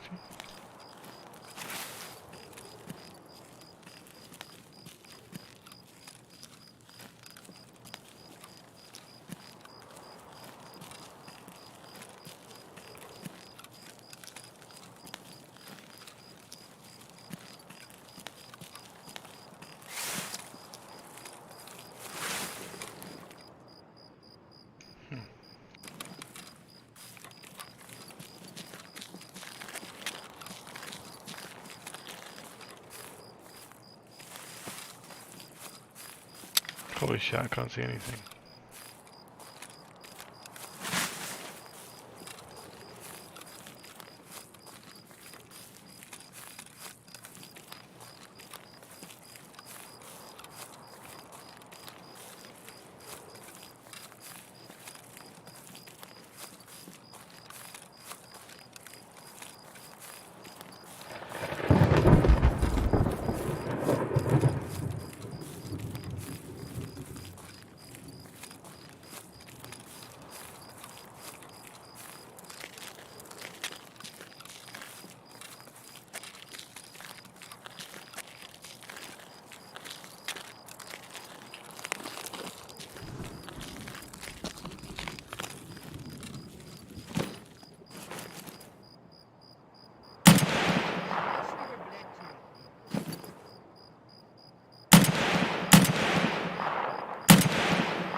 Понял, понял.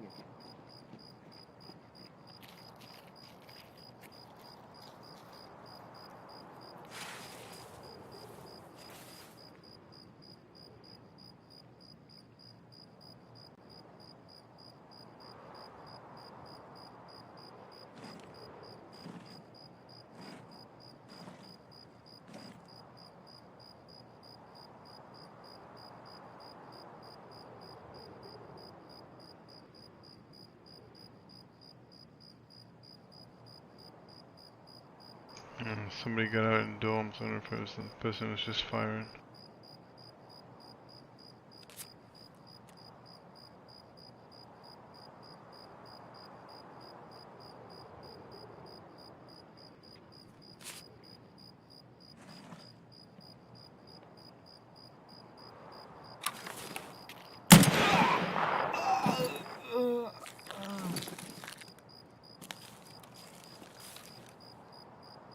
No.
Didn't get anyone. Players.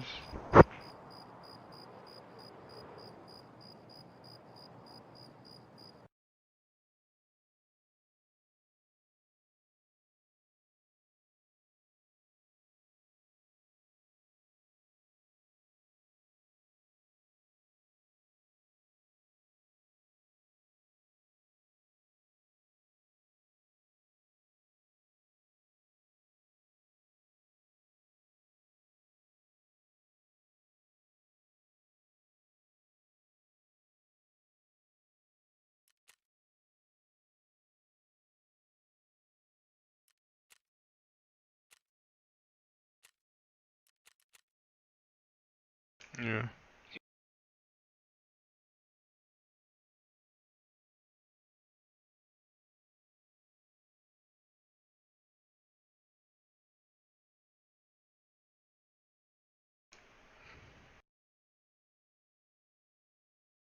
So my base canvas resolution is 1920 by 1080.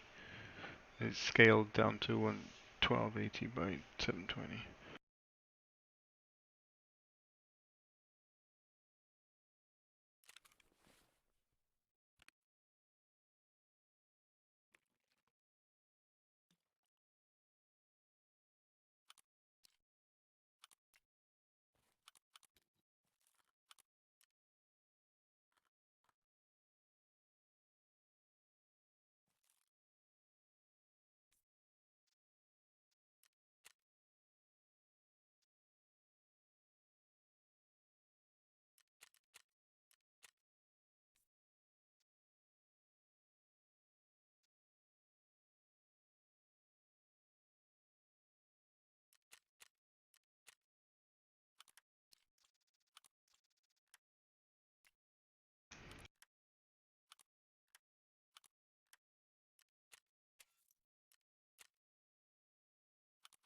Alright, so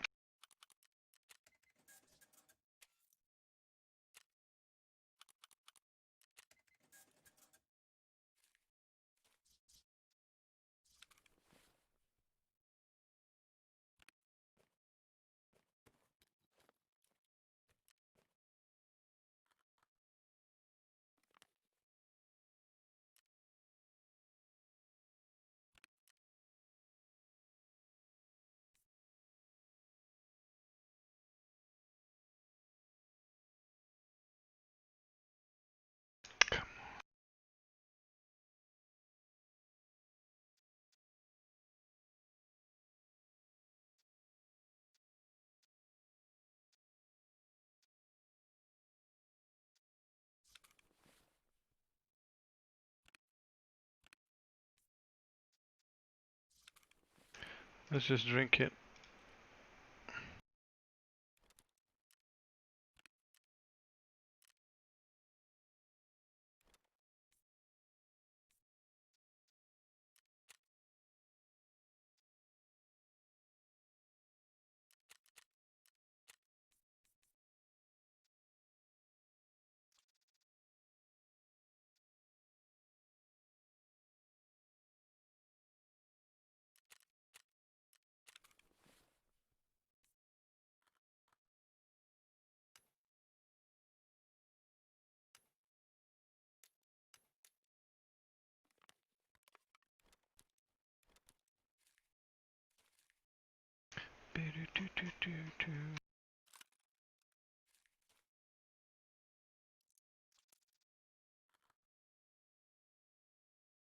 Guess I need more heals now.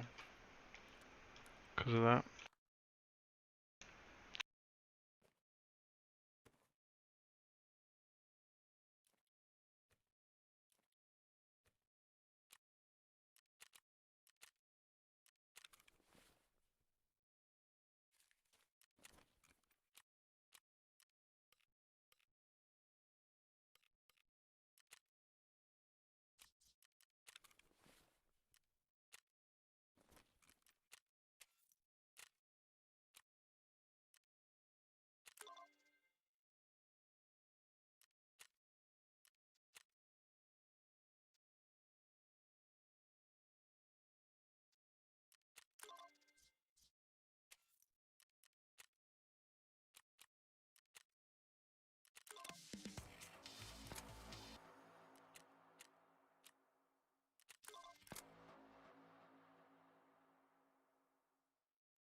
So I guess going to 22222222220.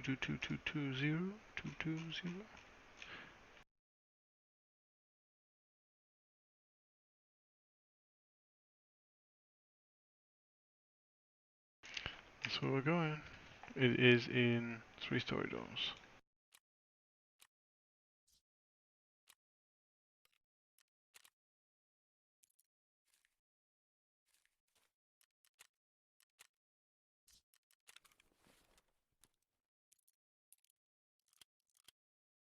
Okie dokie.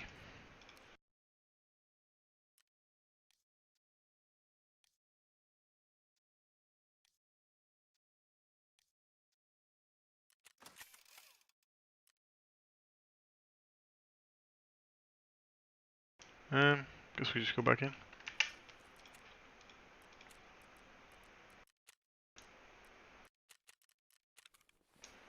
Maybe without this helmet. No, let's go. Let's do it. Why not? Maybe it's still a bit dark.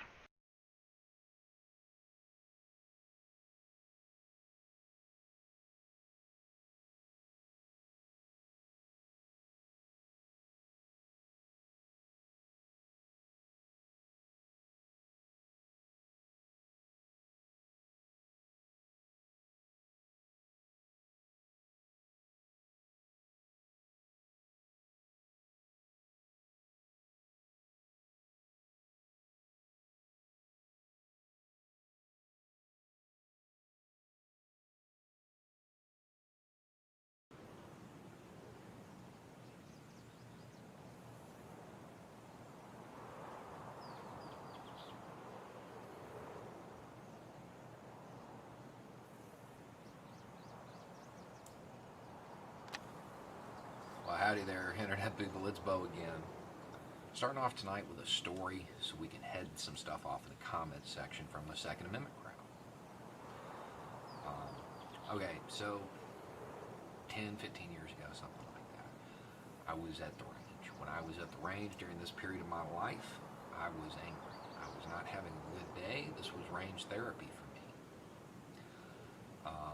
So while I'm there, a rookie cop with the county starts walking down the line, checking serial numbers on guns. Just was not in the mood to deal with it. Closed my case. And when he got up to me, he, kind of indicated he wanted to search it. I told him no. We had a quick back and forth. He put his hand on the case like he was going to do it anyway. My pistol was sitting on the bench in front of me. It had a mag in it, but the slide was back, and I put my hand on it. And he put his hand on his gun belt and radioed for backup, and we just sat there and stared at each other, waiting for backup to arrive. When backup arrived, Sergeant rounded the corner, gun out, ready to go. Then he saw it was me, and he did that. It's Bo again. At this point in my life, I was, let's just say, well known to law enforcement.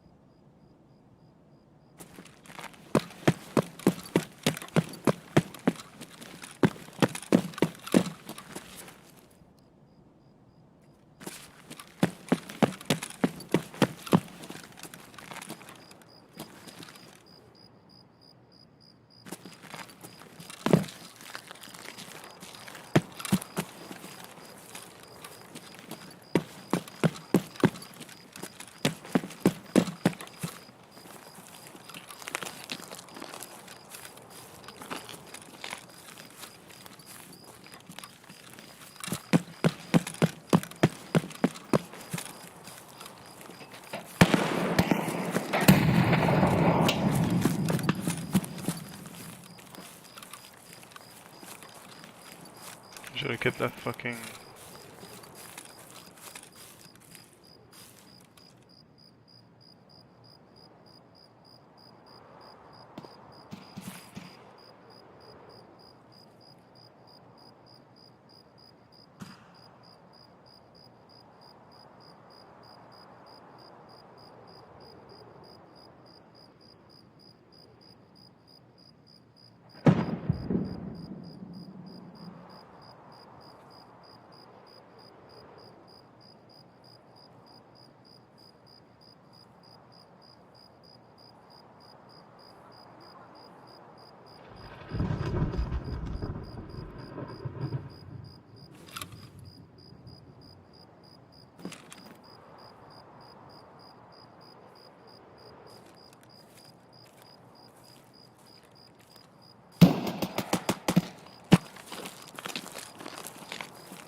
I need 2 kills. I took out the scab, so I'm not gonna have any warning, but...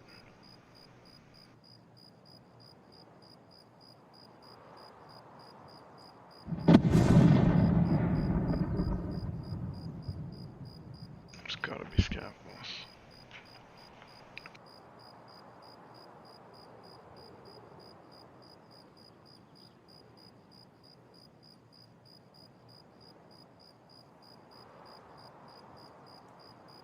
Come on, dude, you're coming out of here, I know you are.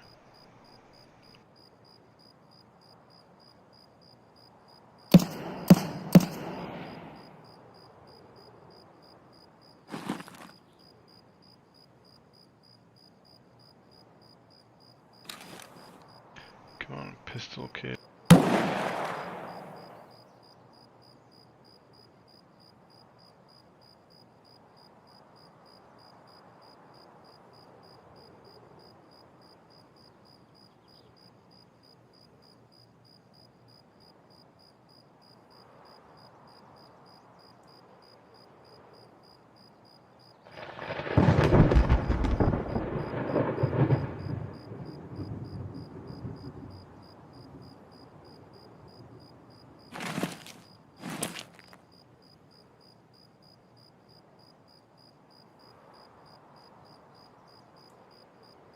to go any other way, maybe?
Фары врубай, Вань!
So the scav is firing at someone, or someone's firing at the scav? They haven't come through here recently, so they gotta be coming back this way.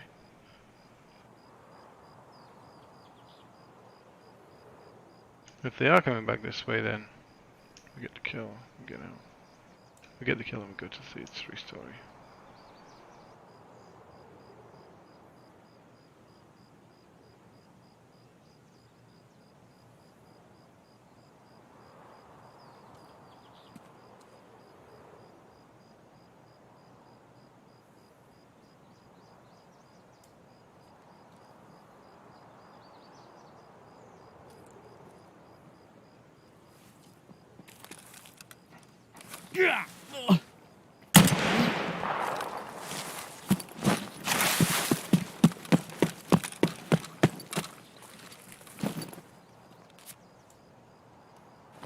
Sorry, buddy, you're only level 4 now, but...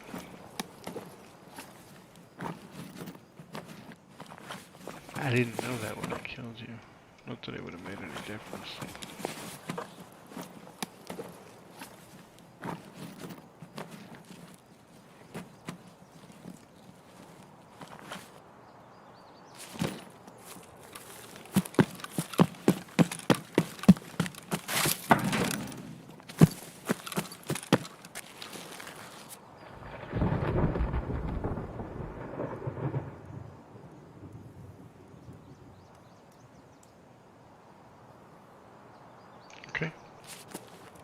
go get this task done.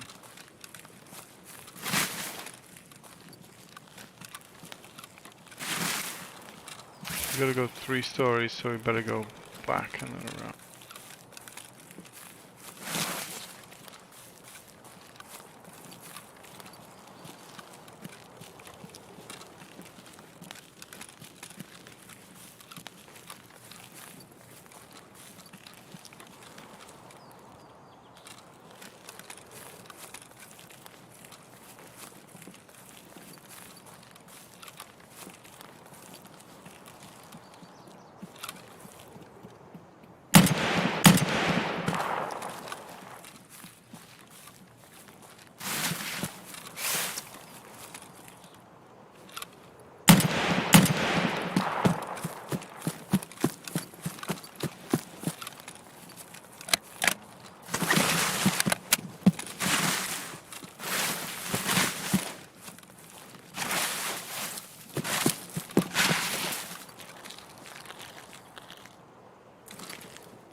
I think that was the same guy, he just ran all the way around.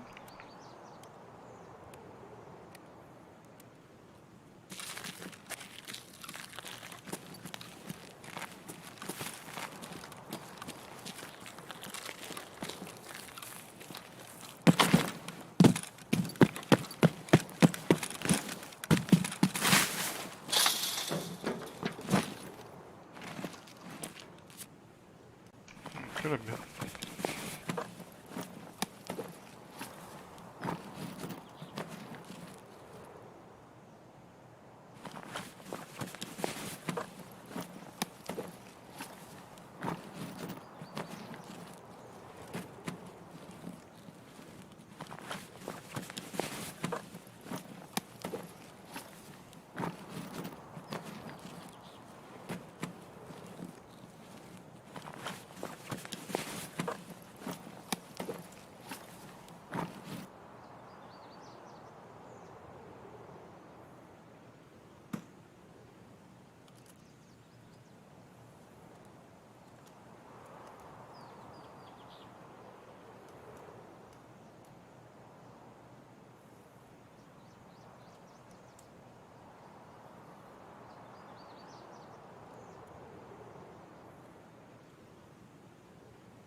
Might as well get rid of it.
Хуярь меня! Нет, нет, нет.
Crossroads has been taken. The boat hasn't been taken, no.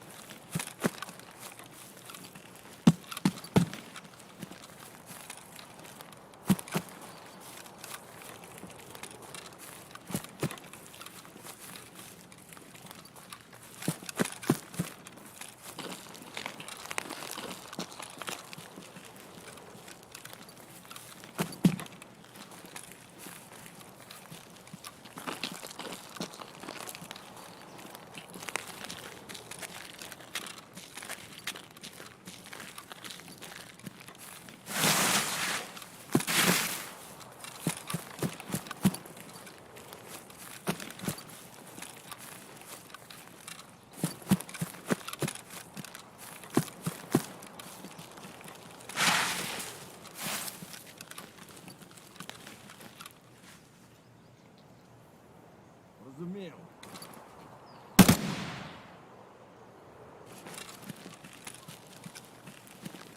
Хуелоты, бля, а не хуелоты, вы конец тебе, блядь!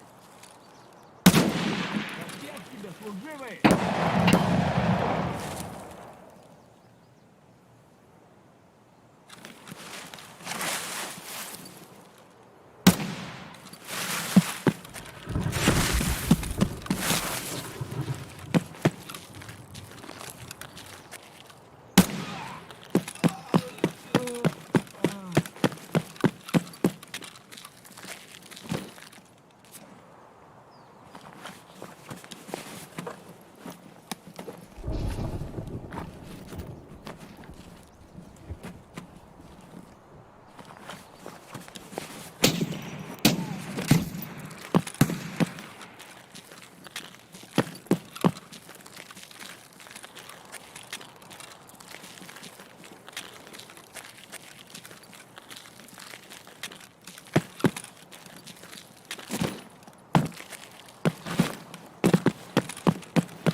good cop does. Walked up and diffused the situation with a joke. He asked the guy, he's like, what's going on? He's like, this dude said he's going to shoot me if I open his case. And the sergeant looks down the range at the target I was shooting at. Looks back at him, he's like, well, I wouldn't open the case then. Everybody laughed.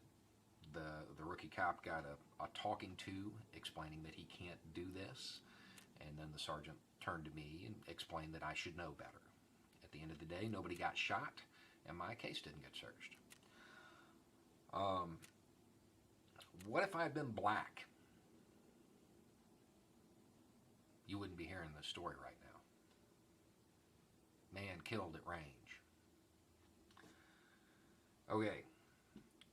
So, I got questions, a few actually, from black people who want to start gun clubs for black people. And I told that story to remind the Second Amendment crowd that it's not the same. It is not the same. You're going to say, well, they don't have to do that. It's their right. It's our right. If they do the same things we do, they'll end up dead. Right now, they're trying to flex their rights, advocate for themselves, and just get law enforcement used to the idea that a black person can be armed, and that's not a reason to shoot them.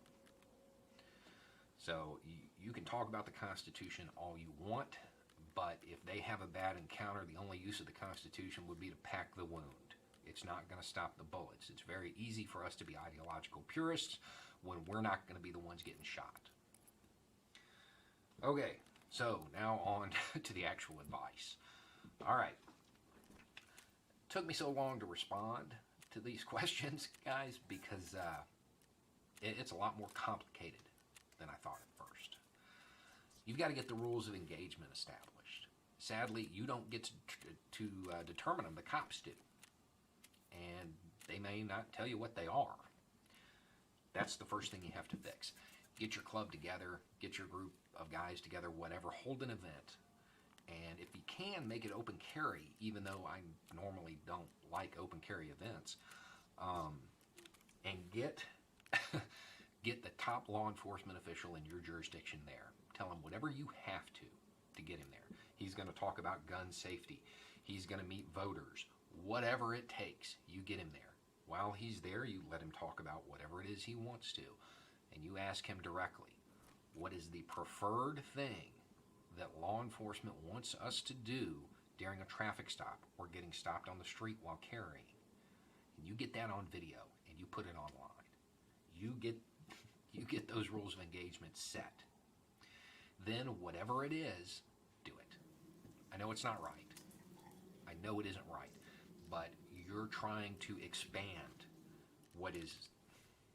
you're trying to expand a right that you have that has been disused for so long. Law enforcement doesn't seem to realize you have it. So at this point, you just want them to get used to seeing black people with guns. That's it. If they tell you to put your hands on the roof of the car the second you get pulled over, do it. Just do it. Okay? Staging that event. No MAC 10s, no Tech 9s, no Bryco, Jennings, High Points. And to answer one of the questions that came up, is the High Point really that bad? Yeah. Okay. Nothing that is stereotypically associated with a gangbanger. Again, it's not right. It doesn't matter. We're not talking about right and wrong. We're talking about keeping you alive. Don't have any of that there. You don't want to reinforce that negative stereotype already. You'd be better off with everybody standing there with ARs. Okay, all of that advice was agreed upon. Where we diverged was how you should dress. Two people said, dress as white as possible, using those exact words. I disagree. I would go the other way with it. I would stage it. So you have one guy that looks like he just got scooped up from jail, all right? And one guy in a suit, and everything in between. Because while the idea of putting your best foot forward and everything, that sounds great, you don't want them to think that only black people dressed like this are okay. You want them used to the idea that however you're dressed, you can be armed, because you're not going to be dressed the way they approve when you actually encounter law enforcement. So I would actually make sure you have people running the spectrum. Don't knock stuff over. Okay, so those are the key pieces of advice, and then from there, just make sure you do. You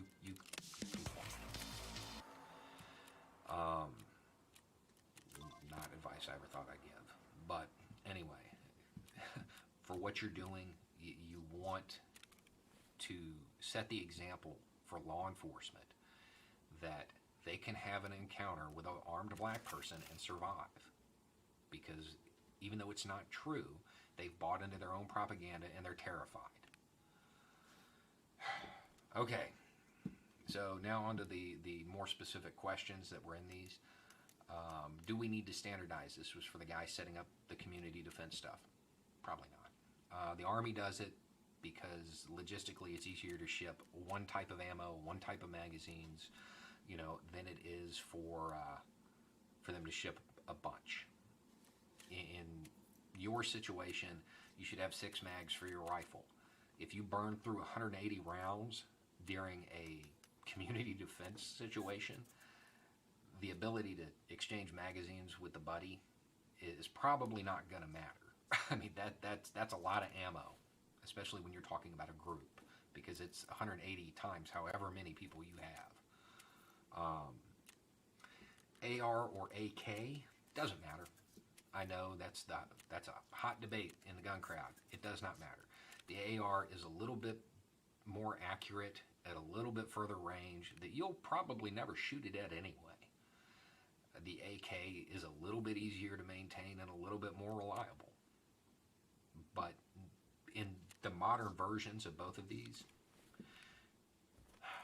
neither one of them is marked as the better weapon. They're both good platforms. And as far as standardization, that's going to kind of happen anyway, because once everybody starts shooting, you're going to find out half of them love the AR, half of them love the AK. And that's going to be what they have.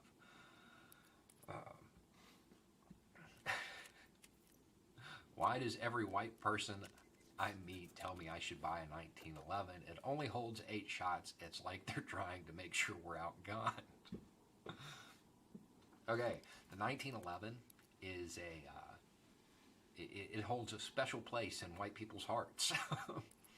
It's called the 1911 because it entered service in 1911. It is a very old design, and it stayed in military service until 91, I think. So it basically, every war movie that every white guy's ever seen up until very recently has had the 1911 in it. It's a staple. Won 2 world wars and all of that. It is probably the crowning achievement of firearms design of the 20th century. It is now the 21st century. You have other options available. If you don't like it, don't use it. There are a bunch of 45 caliber pistols out there that hold more than 8 rounds. But it's not that they want you outgunned. It's that they really, really do like that weapon. Is there anything else we should know? Yeah, put a first aid kit in your car. Your attorney will thank you. You don't just carry a gun, you're prepared for all emergencies. It's kind of like having a glove in your car if you carry a baseball bat. Your attorney loves that. And you may actually need it. Also remember that. Anyway, so what you guys are doing, I think it's great. You're trying to expand the rights that are being exercised, but it is very, very dangerous. And in the beginning, until law enforcement's attitude changes, you're going to have to be very careful. You're going to have to be extremely careful. I mean, and you are not going to be able to get away with what your white buddy does. It's just, they'll kill you. They will kill you. Anyway, it's just a thought. Y'all have a good night.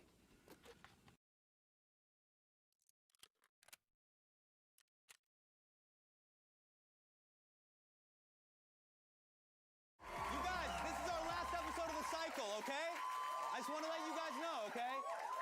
We will be back in November with more episodes. I'm sorry, yes. We gotta recharge the screens. They're on low power mode right now, okay?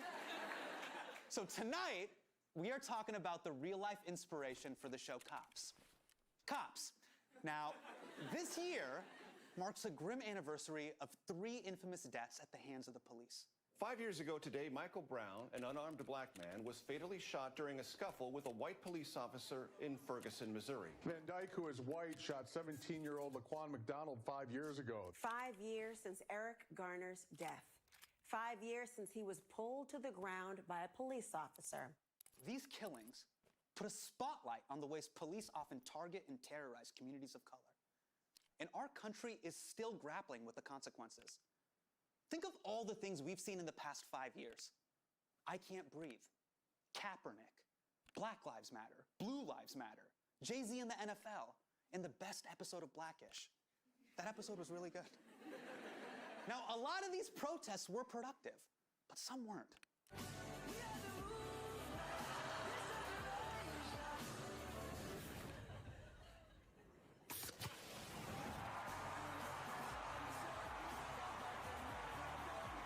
She's like, here you go.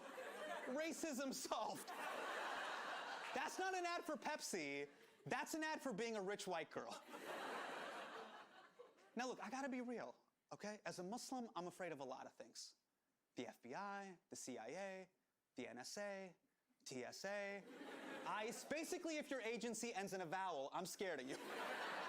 So look, I can empathize with the fear and the anxiety around law enforcement. But when it comes to police brutality, I can't really speak to that. I mean, when the cops see me, they think I own a hookah bar. And the thing is, I do own a hookah bar, but they don't know that. Stop profiling me, all right? So on the anniversary of these killings, I want to focus on something that hasn't gotten as much coverage. The system that has allowed this to happen. Because this problem is so much bigger than individual bad cops. There is a separate legal and political framework that shields cops from consequences, gives them special rights when defending themselves, and often trains them to fear the communities that they're supposed to protect. And look, you might be like, listen, what do you know about police? You're just a Bollywood bitch who does PowerPoint. And I can't argue with that. It was on the cover of Variety. It said that right there, all right? So I can't speak to that, but I do know someone who A, isn't a Bollywood bitch, and B, knows a lot about policing, starting with how cops are trained. My name is Seth Stoughton. I'm a law professor. I was a city cop for 5 years, a state investigator for 2.5 years. How well are police officers trained in this country? American police officers are some of the best trained in the world, but what they're trained to do is part of the problem. What are they trained to do? You need to stay on your guard all the time, because as soon as you're not, someone's going to take advantage of that, and you could die as a result. And it's not just complacency, it's also hesitation. You not only have to be on your guard, you have to be ready to act instantly. Not react, but act, sometimes even before a threat fully manifests. You have to act instantly. New cops are taught to see the people around them as potential threats. And it's made worse by the fact that police departments typically spend 8 hours training officers in conflict de-escalation and 129 hours training them in weapons and fighting. That can't be the right ratio. Alright, I'm gonna call it for the night. Have a good one. Cheers, one of your friends.